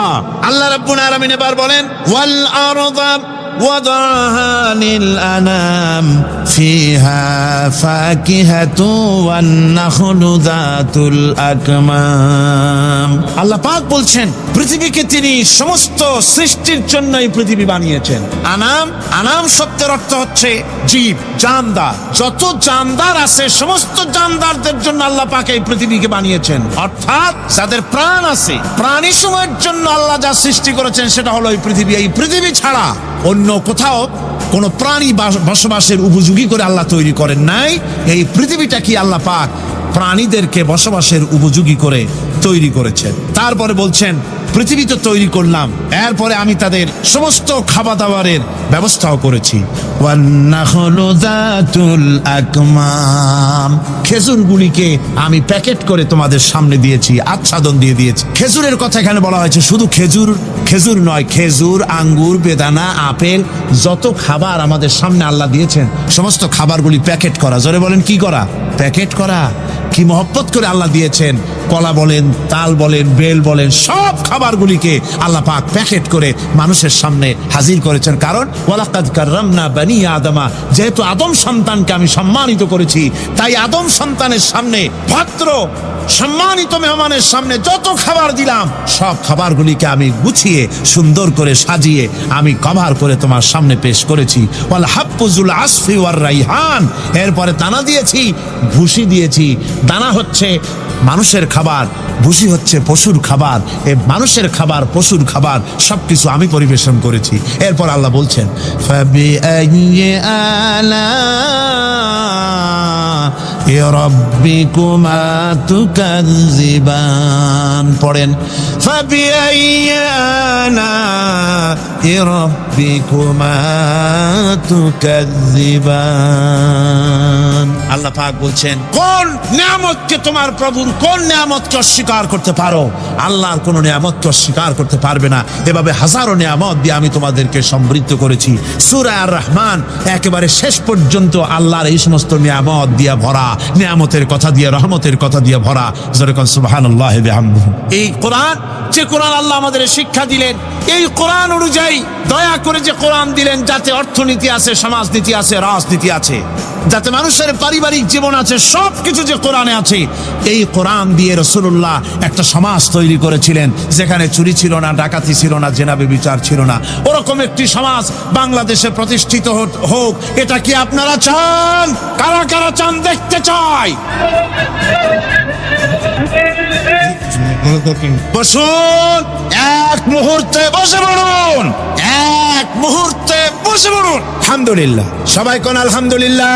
আদব রক্ষা করুন, আদব রক্ষা করুন। তাড়াতাড়ি বসুন, তাড়াতাড়ি। আলহামদুলিল্লাহ। আমি বুঝছি ওই এক বুড়ি আসার খেয়ে পড়ে গেছিল, বললো যে পড়লাম যখন তুমি একটু পান খায়নি, মানে স্লোগানের সুযোগ যখন পাইলাম একটু দাঁড়ায় কোমরটা সোজা করে নি। মন্দ না, ভালোই করেছে। তবে এখন মোনাজাত হতে যাচ্ছে। কি হতে যাচ্ছে? 5 দিনের তাফসীরুল কোরআন মাহফিলের মোনাজাত। খবরদার, মাহরুম হবেন না কেউ। আশাটাই ব্যর্থ ব্যর্থ হয়ে যাবে। আদ-দুআউ মাখুল ইবাদা, ইবাদতের মগজ কি? জোরে কোন কি? এরপর আর কাউকে হাঁটতে দিবেন না, সব যার যার জায়গায় বসে, যার যার জায়গায় বসে পড়ুন, মুনাজাতে শরীক হওয়ার জন্য প্রস্তুতি গ্রহণ করুন। আল্লাহ সুবহানাহু ওয়া তাআলা তিনি আমাদের জন্য কোরআন দান করেছেন। এই কোরআনই সমাজ গঠনের জন্য আমাদেরকে ঐক্যবদ্ধ হতে হবে। কোরআনের সমাজ গঠন করতে চান, রাসূল করিম সাল্লাল্লাহু আলাইহি সাল্লাম এই কোরআন দিয়ে সমাজ গঠন করেছিলেন। সেই সমাজে চুরি ছিল না, ডাকাতি ছিল না, জেনা ছিল না, ব্যভিচার ছিল না। সেই সমাজ প্রতিষ্ঠা করতে গিয়ে রাসূলুল্লাহকে রক্ত দিতে হয়েছিল। একবার একজন দরবেশ সাহেব রাস্তা দিয়ে যাচ্ছেন, প্রতিমধ্যে তিনি দেখতে পেলেন নদী থেকে এক কলসি পানি নিয়ে এক যুবতী সুন্দরী মেয়ে রাস্তা বেয়ে যেতেছে। দরবেশ সাহেব দাঁড়ায় গেলেন আর ওই যুবতীর দিকে এক নজরে তাকায় আছেন, চোখে পলক দেয় না। এরপরে যুবতী থমকে দাঁড়ায় গেল। আধা বুড়া মানুষ, দাড়ি অর্ধেক পাইকে গেছে, দেখতে তো দেখায় খুব বুজুর্গ মানুষ, কিন্তু রাস্তায় আমার একা পায়া এমনি করে তাকিয়ে আছে আর চোখ দিয়েও তো পানি পড়ে। ব্যাপারটা কি? দরবেশ কান্দে কেন? প্রতিমধ্যে আমাকে একা পেয়ে দরবেশ কাঁদে কেন, তাকিয়ে আছে কেন? মহিলার চিন্তা জাগলো। শেখ সাদী রহমতুল্লাহ আলাইহি ঘটনা লিখেছেন, বাংলা এক কবিতার অনুবাদ করেছেন। একদা সুখদায়ক প্রমোদা বদন, দর্শন করি মম ঝরিল নয়ন। হেসে কহে সেরূপসী সবিস্ময় মন, কহ দেখি মহাশয় কহ কি কারণ। বিষয়ে বিরাগী তুমি ভুবনে প্রচার, কি হেতু জন্মিল তব মানস বিকার। যুবতী মেয়েটি বলছে, ওগো দরবেশ সাহেব, হুজুর সাহেব, আমি একটা যুবতী মেয়ে লোক, রাস্তায় আমাকে একা পেয়ে আপনি আমার দিকে তাকায় আছেন আর কাঁদতেছেন। এই বৃদ্ধ বয়সে ভীমরতি হলে কেন? আমাকে দেখে কাঁদেন কেন আর এক নজরে কেন তাকায়াছেন? কারণটা কি? কি কুমতলব আছে? দরবেশ সাহেব বলছেন, হেসে কহিলাম বালে করহ শ্রবণ, নেত্র ঝরে তবু হেতু ভেব না এমন। হে রূপসী মেয়ে, তোমার জন্য আমি কান্দি, একথা একবারও চিন্তা করো না। যে শিল্পী রচিল এই সুধাংশু বদন, তাহার তরে ঝরে নেত্র নয়নে জীবন। তোমার প্রেম পাওয়ার জন্যে, তোমাকে দেখে লোবাতুর এবং কামুক হয়ে তোমার দিকে তাকায় কান্দি, একবারও ভেব না। আল্লাহর কসম আমি কাঁদতেছি, তোমার এত সুন্দর স্বাস্থ্য আর চেহারা যে আল্লাহ রাব্বুল আলামিন বানায় দিলেন, না জানি সেই আল্লাহ কত সুন্দর। যার সৃষ্টি এত সুন্দর, সে আল্লাহ রাব্বুল আলামিন না জানি কত সুন্দর। আল্লাহ পাক সেই সুন্দর আল্লাহ রাব্বুল আলামিনকে দেখার তৌফিক যেন আমরা পাই। জোরে কর আমিন। দরবেশ সাহেব চিত হয়ে শুয়ে শুয়ে তেলাওয়াত করতেছেন আর বলছেন, আল্লাহ রাব্বুল আলামিন, তোমার সৃষ্টি নৈপুণ্যতার ভিতরে কোনো ভুল ধরার ক্ষমতা তো কোনো মানুষের নাই। তবে একটা জিনিস আমার নজরে পড়ল, এই যে বিরাট বট গাছটা, পৃথিবীতে যত গাছ আছে, যেমন গাছ তেমন ফল, তাল গাছটা যেমন ফলও তেমন, নারকেল গাছটা যেমন ফলটাও তেমন, কিন্তু এত বড় বিশাল বট গাছ ফল হতেছে ছোট্ট ছোট্ট ট্যাবলেটের মতো। গাছটা যেমন ফলটা তেমন হয়নি। আল্লাহ এটা ভুল না? তুমি বলেছো যে দেখো কোনো ভুল টুল আছে নাকি, তো ভুল তো না, আমার চোখে এটা লাগলো, যেমন গাছ তেমন ফল হয়নি। দরবেশ সাহেব চিত হয়ে শুয়ে শুয়ে তেলাওয়াত করছেন, মনের মধ্যে এই চিন্তা আসলো, গাছটা যেমন তেমন ফলটা হলো না। দরবেশ সাহেব বলেন, এই চিন্তা করতেছি, হঠাৎ করে একটা দমকা হাওয়া বয়ে গেল, ডালে ডালে বাড়ি লেগে গেল। একটা আদা পাকা বটের ফল অনেক উপর থেকে বৃন্তচ্যুত হয়ে চট করে এসে আমার নাকের উপরে ফট করে পড়লো। নাকের উপরে এমন ভাবে পড়ছে, নাকটা জ্বলে উঠছে। আমি সেজদায় পড়ে গেলাম। দরবেশ সাহেব বলেন, আমি সেজদায় পড়ে গেলাম, চোখের পানি ফেলে আল্লাহর দরবারে মাপ চাইলাম। বললাম, রব্বুল আলামিন, তোমার কোনো জিনিসের ভিতরে কোনো খুঁত নাই, নিখুঁত জিনিস তুমি বানাইছো, কোনো ভুল নাই। আমি চিন্তা করেছিলাম, নারকেল গাছ যেমন তার ফলও তেমন, তাল গাছ যেমন তার ফলও তেমন, বট গাছটা যেমন তেমন ফল। আমার আন্দাজ মতো, আমার চিন্তা মতো, যত বড় বট গাছ অত বড় ফলটা যদি হতো, বটের ফলটা যে পজিশন নিয়ে আমার নাকে পড়েছিল, গাছ যেমন ফল তেমন হলো, নাকও যেত, আমার মাথাও যেত। আল্লাহ রাব্বুল আলামিন বলেন, দেখো বান্দা, আমার সৃষ্টি নৈপুণ্যতার মধ্যে কোনো ভুল পাবে না। সুবহানাল্লাহ, কোনো ভুল নাই। বারবার তাকাও, কোনো ভুল পাবে না। আল্লাহ সুবহানাহু ওয়া তাআলা সুন্দর করে বানিয়েছেন, যা দেখবেন শুধু সুন্দর আর সুন্দর। সুবহানাল্লাহ বলে, শুধুই সুন্দর। ফুলের সৌন্দর্য দেখেন, গাছের সৌন্দর্য দেখেন, জমিনের সৌন্দর্য দেখেন, পাখির সৌন্দর্য দেখেন। আল্লাহ পাক যা বানালেন সবগুলিকে আল্লাহ পাক সুন্দর করে করে সৃষ্টি করেছেন, সব গুছিয়ে গুছিয়ে সুন্দর করে করে বানিয়েছেন, অসুন্দর করে কিছু বানান নাই। ফুল দেখতে কত সুন্দর, ফুলের থেকে ফল হয়, সে ফল হওয়ার জন্য ফুলের পুংকেশর আর স্ত্রী কেশরের মিলন ঘটতে হয়। তো ফুল তো আর চলতে পারে না, এই মিলনটা কেমনে হবে? এই জন্য আল্লাহ পাকের রুচি দেখেন, আল্লাহ পাকের রহমত দেখেন, আল্লাহর কুদরত চিন্তা করুন। সুবহানাল্লাহি বিহামদিহি। ফুল সুন্দর জিনিস, ফুলের চাইতে আর কিছু সুন্দর আছে নাকি? এত সুন্দর ফুল, এই পুংকেশর এবং স্ত্রী কেশরের বিনিময়টা কে করবে?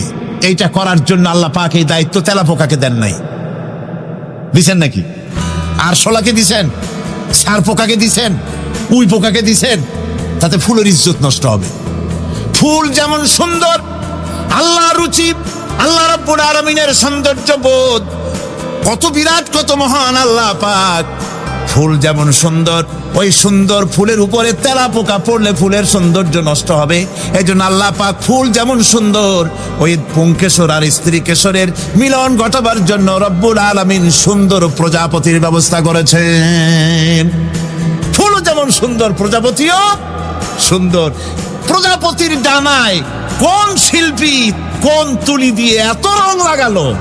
সুবহানাল্লাহি বিহামদিহি, সুবহানাল্লাহি বিহামদিহি। কি সুন্দর প্রজাপতি আল্লাহ তৈরি করলেন। আল্লাহ পাক বলছেন, এমনি সুন্দর করে বানালাম, মানুষ বানাইছি, সে মানুষের সৌন্দর্য দেখো। দুইটা চোখ দিলাম দেখার জন্য। চোখ কি জন্যে?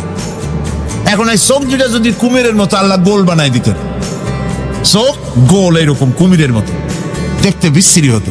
চোখ দুটোকে আল্লাহ টানা টানা করেছেন, চোখের উপরে ভুরু লাগিয়েছেন, তাতে আবার পশম দিয়েছেন, চোখে পিসি দিয়েছেন, চোখের ভিতরে মণিটা কালো করেছেন, তার চতুর্দিকে সাদা অংশকে নীলাভ করেছেন যাতে কালোটা আরো ফুটে ওঠে।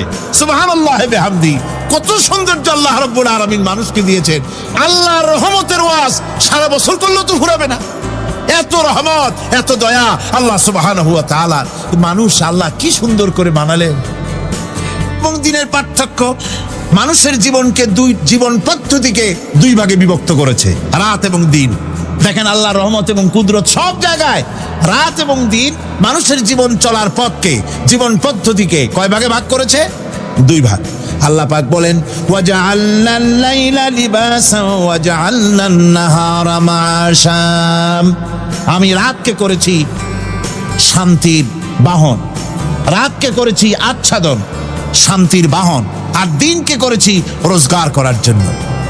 দিনের বেলায় রোজগার করবে, কামাই রুজি করবে, কল কারখানায় যাবে, খেতে খামারে যাবে, অফিস আদালতে যাবে, কাজ কাম করবে।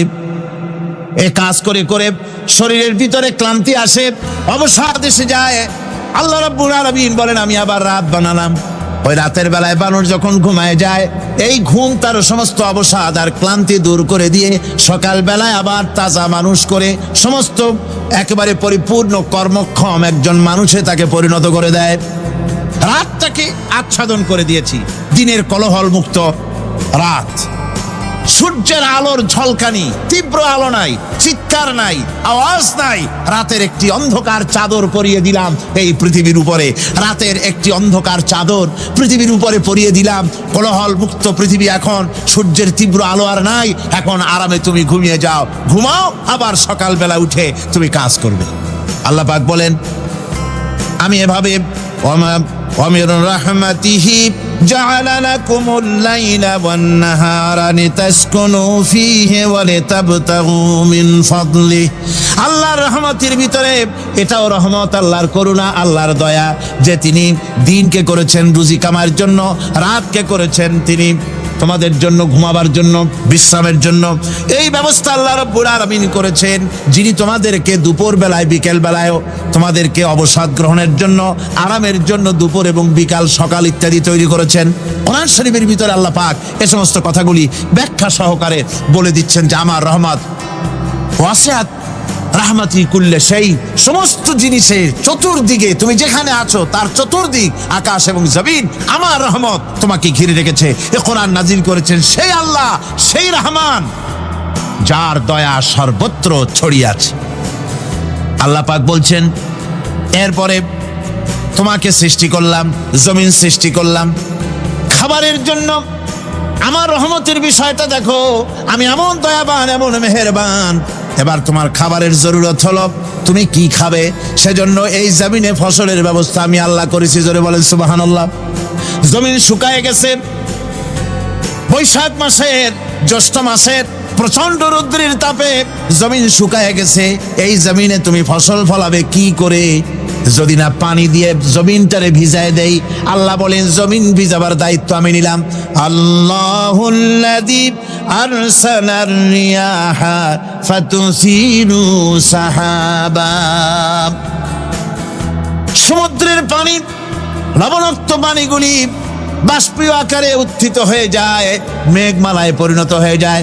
বাতাসকে বলি এই মেঘকে টেনে নিয়ে যাও অমুক জায়গার উপরে, মেঘ চলে এলো। আল্লাহ বলেন ফাসুকনাহু ইলা বালাদিন মাইয়িতিন ফাআহইয়ানা বিহিল আরদা বাদা মাউতিহা কাযালিকান নুশুর। আল্লাহ পাক বলছেন বৃষ্টির পানি পড়লো, মরা জমিন জিন্দা হয়ে গেল। এই মরা জমিন জিন্দা হলো। এরপরে তুমি বীজ বপন করলে, ধান বপন করলে, গম বপন করলে, মাটির খাসলাত হলো সব পচায় দেওয়া। মাটির খাসলাত কি? কথা বোঝেন না? মাটির ধর্মটা কি? পচায় দেওয়া। যা রাখেন পচে যাবে, লোহা রাখেন জং ধরে যাবে, পাথর রাখেন আস্তে আস্তে, এ ধরনের যেসব জিনিস রাখেন আস্তে আস্তে করে ধ্বংস হয়ে যাবে, পচে যাবে। ওই মাটির ভিতরে ধান এবং গম, আপনার ফসল, আপনার খাদ্য, আপনার রিজিককে আমানত করে দিলেন। আল্লাহ পাক ওটাকে হেফাজত করলেন। এরপরে ওর ভিতর থেকে পাতা অঙ্কুরিত হয়ে বেরিয়ে এলো। এখন কেউ যদি বলে আল্লাহ যদি পানি না দেন, আল্লাহ যদি বৃষ্টিটা না দেন, তাহলে আমার অসুবিধাটা কি? আল্লাহ বলেন দেখো বৃষ্টিটা তো আমি দিলাম। বৃষ্টিটা কে দিলেন? আল্লাহ পাক বলেন আফারাআইতুমুল মাআল্লাযী তাশরাবুন আনতুম আনজালতুমুহু মিনাল মুজনি আম নাহনুল মুনজিলুন। তোমরা যে পানি পান করো, আকাশ থেকে এই পানিটা কে বর্ষণ করে? তুমি করো না আমি করি? কে করে জোরে কোন? আল্লাহ পাক বলছেন আমি পানি বর্ষণ করি। সেই পানিটা এই যে বঙ্গোপসাগরের পানি, আপনাদের কর্ণফুলীর পানি, মিষ্টি না নোনা? কি পানি জোরে কোন? এই নোনা পানি আকাশে উঠলো। আল্লাহ পাক বলেন ইচ্ছে যদি করতাম লাউ নাশাউ জাআলনাহু জাজান ফালাউলা তাশকুরুন। পানি উঠালাম, নোনা পানি, ইচ্ছে করলে লবণাক্ত অবস্থায় অবতীর্ণ করে দিতে পারতাম, জমিনের ফসল সব নষ্ট হয়ে যেত। কিন্তু আমি নোনা পানি উঠাইয়া ওই পানিগুলিকে মিষ্টি করে আমি নাজিল করে জোরে কান সুবহানাল্লাহ, মিষ্টি পানি অবতীর্ণ করে দিলাম। এখন মানুষ বলে আল্লাহ পানি না দিলে কি হইতো? আমাদের খাল আছে, বিল আছে, সাগর আছে, নদী আছে, পুকুর আছে, হাওড় আছে, টিউবওয়েল আছে, ডিপ টিউবওয়েল আছে। আল্লাহ বৃষ্টি না দিলে তো কি হয়ে গেল আমাদের? আল্লাহ পাক জবাব দিয়েছেন কুল আরাআইতুম ইন আসবাহা মাউকুম গাওরান ফামান ইয়াতিকুম বিমাইন মাইন। বলো দেখি সবে শুকাইয়া যদি যায় এই জমিনের পানি, তাহলে হেথায় তটডির ধারা কে দিবে সবারে আনি? টিউবওয়েলের পানি, পাতালের পানি, দরিয়ার পানি, সাগরের পানি, হাওড়ের পানি, বিলের পানি সব যদি আমি আল্লাহ শুকায় দেই, আমি আল্লাহ ছাড়া এমন কোন শক্তি আছে যে মরা গাঙ্গে নতুন করে পানির জোয়ার এনে দিতে পারে? আছে কেউ? কেউ নাই। আল্লাহ পাক বলেন দেখুন আমার রহমত, এভাবে করে আমি পানি দিলাম, বৃষ্টি দিলাম, এবার গাছ উঠলো, বীজ বপন করছিলাম, গাছ উঠলো। আনতুম আনশাতুম শাজারাতাহা আম নাহনুল মুনশিউন। মাটি থেকে এই গাছকে কে উদ্গত করে দিল? ওই বেটা, কে দিল? তুমি দিছো না আমি দিয়েছি? কে দিয়েছে? জোরে কর, জোরে চিল্লা এখন, কে দিল? আল্লাহ পাক বলেন গাছ উদ্গত করে দিলাম, গাছ এবার বড় হলো। এই গাছ আল্লাহ রাব্বুল আলামিন এই গাছ তৈরি করলেন। এই গাছ শুধু আপনার জ্বালানি দেয় না, গাছ শুধু ফল দেয় না, এই গাছ মানুষের জন্য, গাছ হচ্ছে বন্ধু। মানুষের জন্য গাছ কি? যেরকম কি বন্ধু, সেই বন্ধুরে জনমের কাটা কাটবেন নাকি? এই গাছ তৈরি হচ্ছে। গাছ বন্ধু কি করে? গাছ বন্ধু হচ্ছে আমরা যে শ্বাস প্রশ্বাস নেই, মুখের থেকে নাকের থেকে যে শ্বাসটা ফেলি, সেটা হচ্ছে আমরা গ্রহণ করি বাতাস থেকে অক্সিজেন, ছেড়ে দেয় কার্বন ডাই অক্সাইড। এটা হচ্ছে বিষ। এটা কি? আমরা নিলাম পরিশুদ্ধ অক্সিজেন, নিলাম, ছেড়ে দিলাম এটাকে বিষ করে, এই বিষটা ছড়িয়ে গেল। এখন এই বিষ যদি আল্লাহ পরিশুদ্ধ করার কোনো ফ্যাক্টরি না বানাতেন, তাহলে পৃথিবীর সমস্ত প্রাণী মরে যেত। সুবহানাল্লাহ কইতে ইচ্ছে করে না? আল্লাহ পাক কি ব্যবস্থাটা করলেন! কোন দুনিয়ায় ফ্যাক্টরি নাই, মানুষ যে বিষাক্ত করে দেয় আবহাওয়াকে, সেটাকে রিফাইন করার ব্যবস্থা মানুষের কাছে নাই। আল্লাহ ব্যবস্থা করেছেন কি? আল্লাহ পাক গাছ বানায় দিলেন। গাছের সবুজ শ্যামল রং, ঘাসের সবুজ শ্যামল রং, তার খাদ্য হতেছে আপনি যেটা ছেড়ে দেন, আপনার জন্য যেটা বিষ, সেটা হচ্ছে তার জন্য খাদ্য। কার্বন ডাই অক্সাইড গাছ টেনে নেয়, সারা রাত টানতে থাকে অক্সিজেন থেকে, বাতাস থেকে সারা রাত টানতে থাকে কার্বন ডাই অক্সাইড, খাবার হিসাবে সে টেনে নেয়। আর দিনের বেলা যখন রোদ ওঠে, সূর্যের উত্তাপ আর গাছের সবুজ রং দুটোতে মিলে এক প্রকারের রন্ধন ক্রিয়া হয়, রাঁধা হয়। সেই রান্নার মাধ্যমে গাছের ভিতর থেকে গাছ আবার অক্সিজেন মানুষের জন্য, প্রাণীর জন্য ছেড়ে দেয়। সুবহানাল্লাহ। তো গাছ আপনার জন্য বন্ধু। এক থেকে গাছ আপনার এই কাজ করলো, ফার্নিচার বানাইলো, ছায়া দিল, ফল দিল। আল্লাহ পাক বলেন এই গাছগুলি কে তৈরি করলো? মিয়া তুমি করছো? না, আমি করছি। আমি আমার রহমত দিয়ে তোমারে গাছ বানাই দিলাম। এরপরে ফসল দিলাম, ফসল হলো, তোমার তরি তরকারি হলো, সব কিছু তোমার হয়ে গেল। এবার ফসল দেখা মানুষে যখন দেখে জমিনে বড় বড় ধানের গোছা হয়েছে, মোটা মোটা ধানের গোছা হয়েছে, মোছে তখন তেল মাখে আর নতুন নতুন গানের আয়োজন করে। এবার ফসল বেশি হয়েছে, গান, থিয়েটার, বাজনা, গুনাগার বিবি, কত রকমের গানের ব্যবস্থা করে ফেলে। জমিনে ফসল আর মোছে তেল মাখে আনন্দে। আল্লাহ রাব্বুল আলামিন বলেন লাউ নাশাউ লাজআলনাহু হুতামান ফাযান্তুম তাফাক্কাহুন। আমি যদি ইচ্ছে করি তোমার জমিনের সমস্ত ফসলটাকে আমি সম্পূর্ণ কুটায় পরিণত করে দিতে পারি, তুষে পরিণত করে দিতে পারি। পারেন না? ধানের ভিতরে আল্লাহ যদি চাউল না দেন, তাহলে সব তুষ হয়ে যাবে না? তখন কি করবেন আপনারা? কি করবেন? কোন বাংলাদেশ তখন হরতালের দেশ।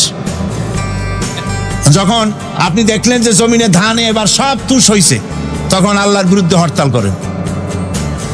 লাভ হবে কিছু? লাভ হবে? আল্লাহর বিরুদ্ধে আপনারা অনশন ধর্মঘট করেন, লাভ হবে কিছু? কোনো লাভ হবে না। আল্লাহ রাব্বুল আলামিন বলেন কোনো লাভ হবে না, বরং তোমরা তখন বলবে ইন্না লামুগরামুন বাল নাহনু মাহরুমুন। কপালে তখন আঘাত করবে, করাঘাত করতে থাকবে আর বলবে যে আরে কপাল পোড়া হয়ে গেলাম, হতভাগ্য হয়ে গেলাম, বঞ্চিত হয়ে গেলাম, আল্লাহর রহমত থেকে সর্বনাশ হয়ে গেল। তখন কপালে আঘাত করা ছাড়া আর কিছুই করতে পারবে না। আল্লাহর বিরুদ্ধে মিছিল চলে না, সমাবেশ চলে না, বিক্ষোভ চলে না, হরতাল চলে না। মহান আল্লাহ রাব্বুল আলামিন বলছে দেখো এইভাবে করে তোমার ফসলের ব্যবস্থা আমি আল্লাহ করেছি। আমি রহমান, আমি আল্লাহ পাক কি এমন রহমান। আজ জমিনের ফসল বৃদ্ধির জন্য ইউরিয়া, সুপার সালফেট, সালফার সারের ব্যবস্থা হয়েছে, নানান জাতের সারের ব্যবস্থা হয়েছে। যখন এই সার মানুষ তৈরি করতে শেখে নাই, আবহমান কাল থেকে জমিনের জন্য সারের ব্যবস্থা কে করেছেন? জোরে কোন? আল্লাহ পাক বলেন আমিন আয়াতিহি আইয়ুরিকুমুল বারকা খাউফাও ওয়া তামাম। আমার অসংখ্য নিদর্শনাবলীর মধ্যে এটাও একটি নিদর্শন যে আকাশে বিদ্যুৎ চমকে মেঘের গর্জন হয়। এই যে বিদ্যুৎ চমকে গর্জন হয়, এর মধ্যে রয়েছে মানুষের জন্য ভীতি এবং আশা। তারা ভয় পায়, আর এর মধ্যে আশাও রয়েছে। আশাটা কি? আশা হচ্ছে এই যে বিদ্যুৎ যে বছর যত বেশি চমকায় মেঘে, সে বছর জমিনে ফসল তত বেশি বাড়ে। কৃষিবিদরা বলেছেন বিদ্যুৎ যত বেশি চমকায় জমিনের ফসল তত বেশি বাড়ে। সুবহানাল্লাহি ওয়া বিহামদিহি। এর একটা সিস্টেম আছে, সেই সিস্টেম অনুযায়ী আল্লাহ জমিনে ফসল বাড়ায় দিলেন। আল্লাহ ফসল দিলেন, এবার আপনার আল্লাহ পাক বলছেন দেখো ফসল দিলাম, ধান হলো, চাউল হলো, মাছ হলো, গোশ হলো, সব হয়ে গেছে, এখন তুমি খাবে। রান্না বান্না হয়ে গেল, রহমত আমার দেখো, আমার রহমতটা দেখো। এ কোরআন শিখাইছেন সেই আল্লাহ রাব্বুল আলামিন, যার নাম রহমান। জোরে বলেন তার নাম কি? রহমান। চাউল হয়ে গেছে, চাউল তো শুধু ভর্তা বানায় খাওয়া যাবে না। ভাত হয়েছে, আটা দিয়া রুটি তৈরি হয়েছে, কি দিয়া খাবেন? আল্লাহ রাব্বুল আলামিন আপনার পুকুরের ভিতরে মাছ দিয়া দিলেন, জন্তু জানোয়ার দিলেন, চার পায়া জানোয়ারের গোশত হালাল করে দিলেন, পাখির মাংস আল্লাহ রাব্বুল আলামিন হালাল করে দিলেন। এখন মাছ হলো, গোশ হলো। মাছ আর গোশ সিদ্ধ করে খাওয়া যাবে? জোরে বলেন যাবে? যাবে না। তার গন্ধ নষ্ট করতে হবে আর সুঘ্রাণ সৃষ্টি করতে হবে। এই গন্ধ নষ্ট করে সুঘ্রাণ সৃষ্টি করার জন্য লবঙ্গ তৈরি করলেন কে? কথা কন না কেন? এলাচি কার? দারচিনি কার? লবণ কার? মরিচ কার? হলুদ কার? পেঁয়াজ কার? সুবহানাল্লাহ। এত নিয়ামত আল্লাহ রাব্বুল আলামিন বলেন ওয়া ইন তাউদ্দু নি'মাতাল্লাহি লা তুহসুহা। আমার নিয়ামত গণনা করে করে আমার নিয়ামত গুণে শেষ করতে পারবে না, এত নিয়ামত আমি দান করেছি। এরপরে তরি তরকারি হলো, মাছ গোশ খেতে খেতে অস্থির হয়ে যাবে। তারপরে তরি তরকারি দিলাম, শাক সবজি দিলাম, সব কিছু আমি আল্লাহ রাব্বুল আলামিন দিয়েছি। আমার নাম রহমান, তোমার সমস্ত প্রয়োজন আমি দিয়েছি, মিটাই দিয়েছি। এবার তরি তরকারি হলো আর মানুষ তরি তরকারি খাইলো, আল্লাহ শুকর আদায় করলো না। শুকর আদায় করে? করে না। এত সুন্দর মজার কদু, সেই কদু খায়, আর কদু খাইয়া মোসে তাও মারে আর বলে সাদের লাউ বানাইলো বৈরাগী। আল্লাহ শুকর আদায় করে, আল্লাহর নিয়ামতের শুকরিয়া আদায় করে না। আমার ভাইয়েরা, আল্লাহ রাব্বুল আলামিন বলেন এই পৃথিবীর আমি রহমান, কোরআন আমি শিখাইছি আমি রহমান। এমন রহমান শুধু মানুষকে খাবার দেই না, এই পৃথিবীর সকল প্রাণীকে আমি খাবার দেই। জোরে কান সুবহানাল্লাহ। সকল প্রাণীর খাবার কে দেন? ওয়ামা মিন দাব্বাতিন ফিল আরদি ইল্লা আলাল্লাহি রিজকুহা। এই পৃথিবীর বুকে এমন কোন বিচরণশীল জীব নাই যে জীবের রিজকের দায়িত্ব আমি আল্লাহ গ্রহণ করি নাই। সমস্ত রিজকের দায়িত্ব কে নিয়েছেন? চিল্লায় এখন আল্লাহ সুবহানাহু ওয়া তাআলা। আচ্ছা আপনি কোন তো দেখি, একজন জমিদার, একজন বড় লোক, চৌধুরী, খুব বড় লোক, তার বাড়িতে 20 জন লোক গেছে রাতের বেলায়। রাতের বেলায় 20 জন লোক গিয়ে মেহমান হইল। মেহমান হইয়া তারা বলতেছে সাহেব আমরা তো মেহমান, আমি এক একজন এক এক রকমের খাবার চাইলো। একজনে বললো আমি হরিণ খাবো, আর একজনে কয় আমি মুরগি খাবো, আর একজনে বললো আমি খরগোশ খাবো, আর একজনে বললো আমি হাতি খাবো, আর একজনে বললো আমি ছাগল খাবো। 20 জন মানুষের 20 রকমের খাবার চাইলো। একজনে কয় বোয়াল মাছ খাবো, আর একজনে কয় রুই মাছ খাবো। 20 জনে 20 রকমের খাবার দাবি করলো। বলেন জমিদার তো বাড়ির দ্বারে, জমিদারের বাপ, সেও কি পারবে 20 জনকে 20 রকমের খাবার পরিবেশন করতে? কোনো প্রস্তুতি ছাড়া পারবে? পারবে না। কোনো প্রস্তুতি ছাড়া, কোনো প্রস্তুতি ছাড়া জমিদার হোক রাজা বাদশাহ হোক 20 জন মানুষের খাবার 20 রকমের দিতে পারে না। আর আল্লাহ এমন রহমান, এই পৃথিবীর লক্ষ কোটি কোটি জাতির প্রাণীকে কোটি কোটি রকমের খাবার আল্লাহ রাব্বুল আলামিন পরিবেশন করতেছেন। সাপের খাবার একরকম, ব্যাঙের খাবার আর এক রকম। ব্যাঙে যা খায় সাপে তা খায় না, সাপে যা খায় ব্যাঙে তা খায় না। হাতির খাবার, গন্ডারের খাবার, ভল্লুকের খাবার, বাঘের খাবার, সিংহের খাবার, মানুষের খাবার, ছাগলের খাবার, মুরগির খাবার, মশার খাবার, সারপোকার খাবার, সমস্ত খাবার ভিন্ন ভিন্ন। আবার সমস্ত খাবারের মজা আল্লাহ রাব্বুল আলামিন আলাদা আলাদা করে দিয়েছেন। এমন রহমান, আপনার পেট ভরবেন শুধু স্বাস্থ্য বাড়াবার জন্য, পেট ভরে খাওয়া দরকারটা ছিল। আল্লাহ পাক দেখলেন যে না, শুধু পেট ভরলে তো এরকম খাইতে চাইবে না, তাই আল্লাহ রাব্বুল আলামিন জিহ্বা দিয়ে দিলেন যাতে করে মজা লাগে আর খায়। সব রকমের মজা, এক এক গোশতে, এক এক মাছে, এক এক তরকারিতে এক এক রকম মজা। না সব রকম মজা, সব একরকম মজা, ভিন্ন ভিন্ন রকমের মজা। আল্লাহ পাক বলেন আমি রহমান, দেখো আমি কিভাবে খাওয়াই। ওয়া কাইয়্যিম মিন দাব্বাতিন লা তাহমিলু রিজকুহা আল্লাহু ইয়ারযুকুহা ওয়া ইয়্যাকুম। এই পৃথিবীতে এমন অনেক বিচরণশীল জীব আছে যে প্রাণীরা নিজের জন্য কোনো সঞ্চয় করে না, সঞ্চয় করে শুধুমাত্র পৃথিবীর মানুষ। আর পিঁপড়ায় কিছু সঞ্চয় করে। অন্যান্য বহু প্রাণী আছে যাদের কোনো সঞ্চয় নাই। কি বলেন, পাতিশিয়ালের কোনো ব্যাংকে অ্যাকাউন্ট আছে নাকি? না। শীতের মৌসুমে পাতিশিয়াল আইসা ব্যাংকের ম্যানেজারকে বলে না যে কয়েকটা মুরগি আনছি, আমার নামে একটা অ্যাকাউন্ট ওপেন করেন, বৃষ্টির সময় আমি যেন ওগুলো উঠাইয়া পাইকারি দরে খাইতে পারি। ওর কোনো খাবার নাই, সঞ্চয় নাই। এ ধরনের পাখির সঞ্চয় নাই, পশুর সঞ্চয় নাই।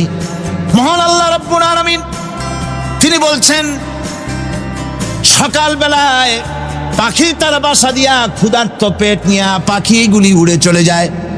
সাপ তার গর্ত থেকে বের হয় খালি পেটে, পাতি শৃগাল খালি পেট নিয়ে গর্ত থেকে বেরিয়ে যায়। তিমির মতো অত বড় প্রকাণ্ড প্রাণী, হাতির মতো প্রকাণ্ড প্রাণী, গরিলা, শিম্পাঞ্জি, ওরাংওটাং, পিঁপড়া থেকে শুরু করে নিয়ে প্রকাণ্ড তিমি পর্যন্ত সমস্ত প্রাণীগুলি সকালবেলায় খালি পেটে বেরিয়ে যায়। সারাদিন ঘোরাঘুরির পর আল্লাহ সুবহানাহু ওয়া তাআলা বলেন, সন্ধ্যাবেলায় সমস্ত প্রাণীর পেটগুলি ভরে আমি আল্লাহ তাদের বাসায় ফিরাইয়া দেই। আমি রহমান। এভাবে করে আমি আল্লাহ রাব্বুল আলামিন খাবারের বন্দোবস্ত করি, পড়ার বন্দোবস্ত করি, থাকার ব্যবস্থা করি। ইয়া আইয়ুহান নাসু যকুরু নি'মাতাল্লাহি আলাইকুম হাল মিন খালিকিন গায়রুল্লাহ ইয়ারযুকুকুম মিনাস সামাই ওয়াল আরদ। ও পৃথিবীর মানুষেরা, ওই আল্লাহর স্মরণ করো, আল্লাহর নিয়ামতের শুকরিয়া আদায় করো যে আল্লাহ তোমাকে আকাশ থেকে, জমিন থেকে রিজিক দেন। ওই আল্লাহ ছাড়া আছে কি কেউ যে তোমাকে আকাশ থেকে রিজিক দেয়, জমিন থেকে রিজিক দেয়? লা ইলাহা ইল্লা হুয়া ফান্না তুফাকুন। ওই আল্লাহ ছাড়া কোনো ইলাহা নাই, কেন তোমরা বিভ্রান্ত হও? সেই আল্লাহর দিকে ফিরে আসো। আল্লাহ বলছেন, এভাবে আমি সমস্ত পৃথিবীর মানুষের রুজি রুটির বন্দোবস্ত করি, সমস্ত প্রাণীর রুজি রুটির ব্যবস্থা করি। আমি সেই রহমান। সুবহানাল্লাহ বিহামদিহি।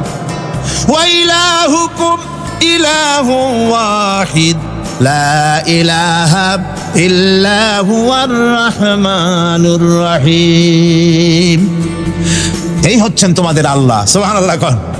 আল্লাহ বলছেন, ওয়া ইলাহুকুম ইলাহু ওয়াহিদ, তিনি হচ্ছেন এক আল্লাহ, এক ইলাহ, যিনি ছাড়া কোনো ইলাহা নাই। তিনি হচ্ছেন রহমান। তিনি কি? রহমান। তিনি হচ্ছেন রহিম। তিনি তোমাদের সব কিছুর ব্যবস্থা করে দিয়ে থাকেন, কোনো জিনিস তোমাদেরকে বঞ্চিত করেন না। এই রহমান এমন রহমান যিনি তোমাদের সমস্ত নিয়ামত পূর্ণ করেন। আর রহমান এমন রহমান যে শুধু আপন আপন লোক দেখে তালাশ করে করে দেয় না, সকলকে দেয়। যারা নামাজ পড়ে তাদের দালানকোটা বেশি হয়, যারা তাহাজ্জুদ পড়ে তাদের ব্যাংকে টাকার অভাব নাই, যারা হজ করে যাকাত দেয় তারা টাকার জ্বালায়, পয়সা কড়ির জ্বালায় অস্থির। এরকম নাকি? না, বরং নামাজ রোজা হজ যাকাত যারা করে বেশি খাঁটি মুসলমান, তাদের অভাব অভিযোগ আরো বেশি। যাদের কাছে নামাজ নাই, রোজা নাই, আল্লাহ পরকালের চিন্তা নাই, তাদের টাকা পয়সা, সোনা দানা, জায়গা জমিন, সৌন্দর্য, সুখ আর আরো অনেক বেশি। বরং এদের কম। আপন লোকের চাইতে শত্রুকে বরং আল্লাহ পাক বেশি দেন। আপন লোক মানে যারা দিনদার, ইমানদার, পরহেজগার, নামাজি, এরা বরং কম পায়, ওরা বরং বেশি পায়। এমন কেউ নেই পৃথিবীতে শত্রুকে ডেকে বলবে আয় তোরেও দেই, কেউ নাই, একমাত্র আল্লাহ রাব্বুল আলামিন যিনি সকলকে দেন। এই পৃথিবীর কোন মূল্য আল্লাহ রাব্বুল আলামিনের কাছে নাই, একটা মশার দানার তুল্য মূল্য নাই। সেজন্য আল্লাহ পাক সকলকে নিয়ামত দেন, সকলকে ব্যবস্থা করেন। তাই এই কোরআন শরীফ আল্লাহ পাক তার মানুষের প্রতি এত দয়া মানুষের প্রতি, যে আল্লাহ পাকের দয়াটা কার? জোরে চিল্লা এখন, দয়াটা কার? এত দয়া যে আল্লাহ পাকের মানুষের প্রতি রাস্তা চলার জন্য রাস্তা তৈরি করে দিলেন। পাহাড়ের ভিতরে মানুষ যেন হারায় না যায়, পাহাড়ের ভিতরে গিরিপথ বানালেন যিনি, মরুভূমির ভিতরে হারায় না যায় নিশানা বানালেন যিনি, সমুদ্রের ভিতরে রাতের আধারে যেন গভীর সমুদ্রে হারায় না যায় সেজন্য মহাশূন্যের ভিতরে তারকা প্রদীপ জ্বালায়া পথের নির্দেশনা দিলেন বিয়ে দিলেন যিনি, এত ব্যবস্থাপনা যিনি করলেন, সে আল্লাহ রাব্বুল আলামিন মানুষের জন্য এই পৃথিবীতে ব্যক্তি, পরিবার, সমাজ ও রাষ্ট্রে, আন্তর্জাতিক জীবনে, স্বরাষ্ট্রনীতি, পররাষ্ট্রনীতি, শিক্ষানীতি, যুদ্ধনীতি, বন্দিনীতি, তার জীবনের সমস্ত নীতিমালার ব্যাপারে আল্লাহ রাব্বুল আলামিন বুঝি কোনো দিকদর্শন দেন নাই। দিয়েছেন কিনা? সুতরাং রহমানের দাবি হচ্ছে, আল্লাহর রহমানিয়াতের দাবি হচ্ছে বান্দার জন্য কোরআন শিক্ষা দেওয়া। যত শিক্ষা আল্লাহ দিয়েছেন, যত দয়া আল্লাহ বান্দাকে করেছেন, সবচাইতে বড় দয়া কোরআন শিক্ষা দেওয়া। জোরে কান সুবহানাল্লাহ। যত দয়া, যত নিয়ামত, যত রহমত আল্লাহ বান্দাকে করেছেন, তার মধ্যে শ্রেষ্ঠ রহমত, শ্রেষ্ঠ দয়া, শ্রেষ্ঠ করুণা মানুষের জন্য, আল্লাহর এই পৃথিবীর মানুষের জন্য সবচাইতে শ্রেষ্ঠ দয়া কি? জোরে বলেন কি? কোরআনের শিক্ষাই হচ্ছে আল্লাহ পাকের এই মানুষের জন্য সর্বশ্রেষ্ঠ দয়া। আমার বন্ধুগণ, কোরআনে কারিমে রব্বুল আলামিন বলেন, ফাআনজালাল্লাহু সাকিনাতাহু আলাইহি ওয়া আইয়াদাহু বিজুনুদিন লাম তারাওহা। আল্লাহ পাক তার মনের মধ্যে গভীর প্রশান্তি এবং স্বস্তি দান করলেন, আর এমন সৈন্য দিয়ে সাহায্য করলেন যে সৈন্যদেরকে তোমরা দেখতে পাও না। এভাবে করে রব্বুল আলামিন মুমিনদের বিপদে আপদে মুসিবতে সব সময় আল্লাহ পাক মুসলমানদেরকে সাহায্য করেছেন। জোরে বলেন সুবহানাল্লাহ। মুমিনদের সাহায্যকারী আল্লাহ। তাই ইসলামী আন্দোলনের সাথে যারা আছে, যারা কর্মী, যারা নেতা, যারা মুমিন, যারা ইমানদার, মেঘের মতো প্রচন্ড কালো মেঘ হয়ে চতুর্দিক থেকে অন্ধকারের মতো সে এসেছে বিপদ, কোনো বিপদ না। আল্লাহ পাক সাহায্যকারী। কে সাহায্যকারী? জোরে বলেন, সাহায্যকারী কে? আল্লাহ সুবহানাহু ওয়া তাআলা, তিনি সাহায্য, ভয় নাই। আল্লাহ পাকের উপর ঈমান আনলে পরে কলিজার ভিতরে দুর্জয় সাহসের সৃষ্টি হয়ে যায়, কোনো ভয় অন্তঃকরণে তার থাকে না। আল্লাহ পাক সাহায্য করেন। আর আল্লাহর উপরে ঈমান আনলে পরে রব্বুল আলামিন বলেছেন, ইয়া আইয়ুহাল্লাযীনা আমানু হাল আদুল্লুকুম আলা তিজারাতিন তুনজিকুম মিন আযাবিন আলিম। এমন একটা ব্যবসার কথা কি বলবো না যে ব্যবসায় তোমাদেরকে জাহান্নামের আযাব থেকে বাঁচায় দেবে। তার প্রথম কাজই হলো আল্লাহর প্রতি ঈমান আনা। ঈমান আনলে পরে এই সমস্ত গুণ তৈরি হয়ে যায়। আর ঈমানে সবচাইতে উপকৃত হয় সমাজের লোকেরা, রাষ্ট্রের লোকেরা, পরিবারের লোকেরা, দেশের মানুষ উপকৃত হয় মুমিনদের দিয়ে ঈমানের কারণে। তার কারণ হলো, একজন মুমিন, একজন ব্যক্তি যখন ঈমানদার হয়, মুমিন হয়ে যায়, আল্লাহর প্রতি যখন প্রগাঢ় বিশ্বাস তার এসে যায়, তখন সেই ব্যক্তি নৈতিকতার মান তার বেড়ে যায়। জোরে বলেন সুবহানাল্লাহ। নৈতিক চরিত্রের উপরে সে প্রতিষ্ঠিত হয়। সে মিথ্যা বলতে সাহস পায় না। মুমিন ব্যক্তি মিথ্যা বলতে সাহস পায় না। কেন পায় না? মিথ্যা বলতে সাহস পায় না, ঠকাতে সাহস পায় না, ওজনে কম দিতে সাহস পায় না, শয়তানি বদমাশি করতে সাহস পায় না। তার কারণ হলো আল্লাহ পাক বলে দিয়েছেন, মুমিন কোরআনের ভিতরে পড়েছে, ইয ইয়াতালাক্কাল মুতালাক্কিয়ানি আনিল ইয়ামিনি ওয়া আনিশ শিমালি কাঈদ। দুজন নিয়ন্ত্রণকারী ফেরেশতা তোমার ডানে এবং বামে বসে বসে তোমাকে নিয়ন্ত্রণ করছে। কোথায় যাও, কি করো, এই ফেরেশতারা বসে বসে সব দেখতেছে। মা ইয়ালফিযু মিন কাওলিন ইল্লা লাদাইহি রাকীবুন আতীদ। মানুষ এমন কোনো কথা বলে না যা ফেরেশতারা রেকর্ড না করে, সব রেকর্ড হয়ে যায়। তাই মুমিন ব্যক্তি দায়িত্বহীন কথা বলতে পারে না। মুমিন ব্যক্তির চরিত্র ভালো হয়ে যায়। সে যে কথা বলে বুঝে শুনে কথা বলে, সে যে ওয়াদা করে বুঝে শুনে ওয়াদা করে। যেহেতু সবকিছুর জবাব কিয়ামতে দিতে হবে। কোথায় দিতে হবে? কোথায় দিতে হবে? কিয়ামতে আল্লাহর দরবারে জবাব দিতে হবে। মহান আল্লাহ রাব্বুল আলামিন বলেছেন, ওয়ালাকাদ খালাকনাল ইনসানা ওয়া না'লামু মা তুওয়াসবিসু বিহি নাফসু। মানুষ সৃষ্টি করেছি আমি, তার অন্তঃকরণের ভিতরে ওয়াসওয়াসা কি হয় আমি জানি। এই জন্য মুমিনেরা মনের ভিতরে কোনো খারাপ কল্পনাও করতে পারে না। খারাপ কল্পনা করলেও তার হিসাব দেওয়া লাগবে আল্লাহর কাছে। কার কাছে? ওয়াইন তুবদু মিন আনফুসিকুম আও তুখফুহু ইউহা ইউহাসিবুকুম বিহিল্লাহ। আল্লাহ বলেন মনের মধ্যে যে সব কল্পনা করো তা প্রকাশ করো আর গোপন রাখো, ওইটার হিসাব নেব আমি আল্লাহ পাক। কিয়ামতের দিন আমার কাছে হিসাব দিতে হবে। বন্ধুগণ, এই জন্য মুমিন যারা, মুমিনদের চরিত্র প্রতিষ্ঠিত হয়, মুমিনদের ধারণা থাকে যেখানেই যাই না কেন, যেখানেই বসি না কেন, সেখানেই আল্লাহ, আল্লাহ ছাড়া কোনো জায়গা নাই। আছে নাকি? আছে। আল্লাহ পাক বলেন মা ইয়াকুনু মিন নাজওয়া সানাসাতিন ইল্লা হুয়া রাবিউহুম। তোমরা যেখানে তিনজন মিলে পরামর্শ করো, মনে রেখো তিনজন নও, ওখানে চতুর্থ সত্তা আমি রব্বুল আলামিন তোমাদের কাছে আছি। সব শুনিয়ার দেখি, পাঁচজন যেখানে হও সেখানে আমি ষষ্ঠ। এর থেকে যদি কম হও, এর থেকে যদি বেশিও হও, বান্দারে তুমি আছো যেখানে আমি আল্লাহ আছি, সেখানে উপায় নাই, সব জায়গায় আমি দেখতে পাচ্ছি। শুধু তাই নয়, রাত্রিবেলায় মানুষেরা গোপনে পরামর্শ করে, করে না? করে কিনা? রাতে রাতে পরামর্শ করে, এক জায়গায় বসে, হলের মধ্যে, পাহাড়ের মধ্যে, কোনো জায়গায় বসে পরামর্শ করে। কি পরামর্শ? ইসলামী আন্দোলনের লোকদের মারবে, কোথায় তাদের ধরবে, কোথায় তাদের অত্যাচার করবে, এই সমস্ত পরামর্শ করে। আল্লাহ পাক বলছেন, শুনুন, আল্লাহ রাব্বুল আলামিন বলেন ওয়া হুয়া মাআহুম ইয ইউবাইয়িতুনা মা লা ইয়ারদা মিনাল কাউল ওয়া কানা আল্লাহু বিমা ইয়ামালুনা মুহীতা। আল্লাহ পাক বলেন তিনি তো ঠিক সেই সময়ও তোমাদের কাছে থাকেন যখন তোমরা নিজেদের ঘরের মধ্যে বসে, কোনো এক জায়গায় বসে আল্লাহর মর্জির খেলাফ পরামর্শ করো, আল্লাহ তখনও তোমাদের কাছে থাকেন। আল্লাহর এহাতা থেকে, আল্লাহর কর্তৃত্ব থেকে বেরিয়ে যাওয়ার কোনো উপায় নাই। সুতরাং গোপনে বলেন, প্রকাশ্যে বলেন, যেভাবেই যা কিছু করা হোক না কেন, আল্লাহর কাছে আমাদের সমস্ত অপরাধগুলি ধরা হয়ে যায়। আর এটাই হচ্ছে ইমানের সীমা পরিসীমা। তিলকা হুদুদাল্লাহি ফালা তা'তাদুহা। তিলকা হুদুদুল্লাহ, এটাই হচ্ছে আল্লাহর সীমানা। ইমানের এই সীমারেখা বজায় রেখে ইমানের উপরে মজবুত করে কোনো ব্যক্তি, পরিবার, সমাজ, রাষ্ট্র যদি তৈরি হয়, তাহলে সেই সমাজই শান্তি আসে, সেই সমাজই আরাম আসে, সেই রাষ্ট্র শান্তিপূর্ণ হয়, সেখানে দিন কায়েম হয়, মানুষ সুখ সমৃদ্ধি খুঁজে পায়। আমরা দেখতে পেয়েছি বিশ্বনবী জনাবে মুহাম্মদুর রাসূলুল্লাহ সাল্লাল্লাহু আলাইহি ওয়াসাল্লাম হিজরতের রাত, কাফেরেরা চতুর্দিকে দাঁড়ানো।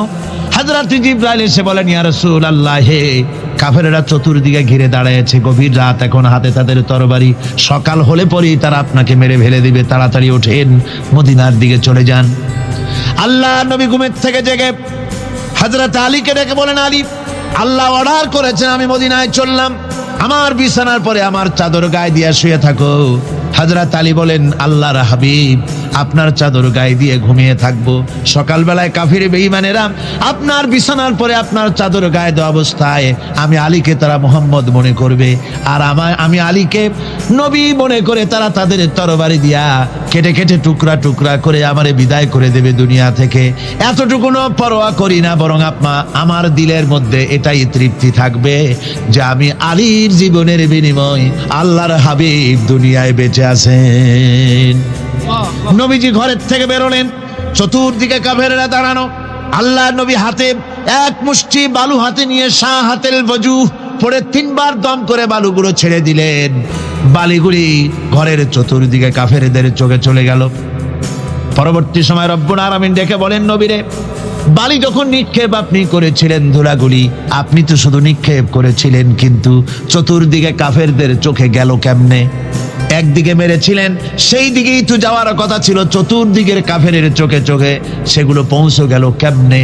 ওয়া মা রামাইতা ইদ রামাইতা ওয়ালাকিন্নাল্লাহ রামা। আপনি নিক্ষেপ করেন নাই, যখন আপনি নিক্ষেপ করেছিলেন আপনি তো শুধু বালুকণা ছেড়েছেন, আর ওই বালুকণাগুলি ঘরের চতুর্দিকে সব কাফেরদের চোখে পৌঁছবার দায়িত্ব আমার কুদরত গ্রহণ করেছিল। আমার ভাইয়েরা, নবীজি বিপদে, এতগুলি শত্রু তরবারি নিয়ে তিনি বিপদে, ধৈর্য হারা হন নাই, আস্তে করে ঘরের থেকে বেরিয়ে হযরত আবু বকরের বাড়িতে গিয়ে হাজির। দরজায় গিয়ে আওয়াজ দিলেন আবু বকর, অমনি দরজা খুলে গেল। লাব্বাইক ওয়া সাদাইক। হুজুর বলেন, আবু বকর রে, একটা ডাকে কেমনে সাড়া দিলে? তুমি কি ঘুমাইছিলে না? হযরত আবু বকর বলেন, হুজুর আপনি বলেছেন আমাকে নিয়ে হিজরত করবেন, আমি মনে মনে চিন্তা করেছি না জানি কত রাত্রে নবীজি আসেন, উঠতে যদি আমার দেরি হয়ে যায়, নবীজি যদি দরজার কাছে দাঁড়ায় দাঁড়ায় আমারে ডাকাডাকি করে আর আমি যদি ঘুমায় থাকি, তাহলে আল্লাহর নবীর সঙ্গে বেয়াদবি হয়ে যাবে। এই মনে করে বিছানায় না ঘুমাইয়া আপনার গলার আওয়াজ শোনার জন্যে এই দরজার সঙ্গে পিঠ লাগাইয়া লাগাইয়া দাঁড়াইয়া ঘুমাচ্ছিলাম। আল্লাহর নবী হযরত আবু বকরকে সঙ্গে করে নিয়ে চললেন মদিনার দিকে। উল্টা পথে রওনা করলেন। বারবার কাবা শরীফের দিকে তাকাতে লাগলেন। বুখারী শরীফে এসেছে, নবীজি বারবার কাবার দিকে তাকিয়ে বলতেছেন, রে কাবা, বড় আশা ছিল তোর কাছে থাকবো, তোর খেদমত করব, কিন্তু তোর নিষ্ঠুর সন্তানেরা তোর কাছে আমারে থাকতে দিল না রে। আল্লাহ নবী মিসফালা দিয়ে জাবালে কেদোয়ার উপর দিয়ে চলে গেলেন জাবালে সুরে। গুহার কাছে যখন গিয়েছেন, ফজর রক্ত হয়ে গেল। হযরত আবু বকর রাদিয়াল্লাহু তাআলা আনহু বলছেন, হুজুর আর উপায় নাই, দিন হয়ে গেল, এখন বুঝি ধরা পড়ে যাব, ওই গুহার মধ্যে গিয়ে আশ্রয় নেই। তবে আপনি দাঁড়ান, গুহার ভিতরেই পাহাড়িয়া গুহা, বিচ্ছু থাকতে পারে, সাপ থাকতে পারে, আমি আগে ঢুকি, যদি কোনো হিংস্র প্রাণী থাকে আমার উপর দিয়ে আঘাত হয়ে যাক, আল্লাহর নবী হেফাজতে থাকুক। হযরত আবু বকর রাদিয়াল্লাহু তাআলা আনহু গুহার ভিতরে নামলেন। নেমে গুহা সাফ করে হুজুরকে ডাকলেন। হুজুর তাশরীফ ফরমালেন গুহার মধ্যে। হুজুর বলেন, আবু বকর হেঁটে হেঁটে কষ্ট হয়ে গেছে, তুমি বসো, তোমার উরুর উপরে মাথা রেখে আমি একটু ঘুমায়ে যাই। আল্লাহর হাবিব ঘুমায় গেলেন। হযরত আবু বকর লক্ষ্য করে দেখেন চতুর্দিকে অনেকগুলি গর্ত দেখা যায়। এই গর্ত থেকে সাপ আসতে পারে, বিচ্ছু আসতে পারে মনে করে নিজের গায়ের চাদর ছিঁড়ে ছিঁড়ে গর্তগুলি বন্ধ করা শুরু করে দিলেন। কয়েকটা গর্ত বন্ধ করার মতো চাদর আর নাই, পাও দিয়ে চেপে ধরলেন। এক পাহাড়িয়া বিষধর সাপ বেরোবার জন্য চেষ্টা করে বেরোবার পথ খুঁজে না পেয়ে হযরত আবু বকরের পায়ের উপরে দংশন করেছে। বিষের যন্ত্রণায় হযরত আবু বকরের চোখ থেকে পানি দরদর করে পড়ছে। রাসূলুল্লাহর ঘুম ভেঙে গেল। আল্লাহর নবী তাকে বলেন, আবু বকর চোখে পানি কেন? বাড়ির কথা বুঝি মনে পড়ে গেছে? হযরত আবু বকর বলেন, ইয়া রাসূলুল্লাহ, আল্লাহর নামে কসম করে বলি, যেই দিন আমি ঈমান এনেছি ওই দিন থেকে আমার মা বাপ, আমার কোলে আমার সন্তান, আমার স্ত্রী, আমার জায়গা জমি ঘর বাড়ি, এমনকি আমার নিজের আত্মার চাইতে হুজুর আপনারে ভালোবাসি বেশি। তাহলে কাঁদো কেন? হযরত আবু বকর বলেন, হুজুর বাড়ির জন্য কাঁদি না, ছেলেপেলের জন্য কাঁদি না, সাপে দংশন করেছে, যন্ত্রণায় কাঁদতেছি। আল্লাহর নবী সঙ্গে সঙ্গে মুখ থেকে থুতু বার করে যন্ত্রণার জায়গায় লাগাই দিলেন। সঙ্গে সঙ্গে যন্ত্রণা বন্ধ হয়ে গেল। হুজুর বললেন, আবু বকর প্রথম যখন তোমার এই আঘাত করেছিল সাপে, আমাকে কেন তাড়াতাড়ি বলো নাই?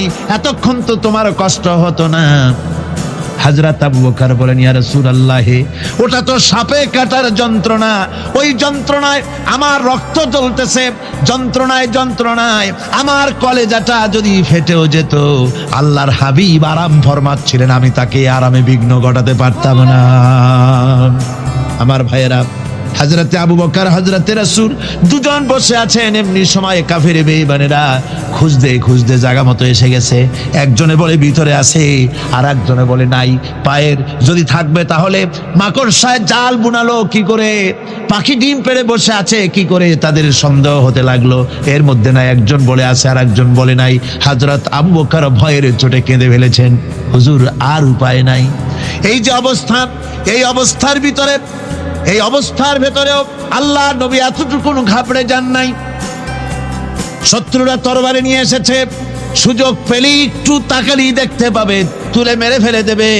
আল্লাহর হাবিব মোটেই ধৈর্য হারালেন না, এতটুকুন হতাশ হলেন না।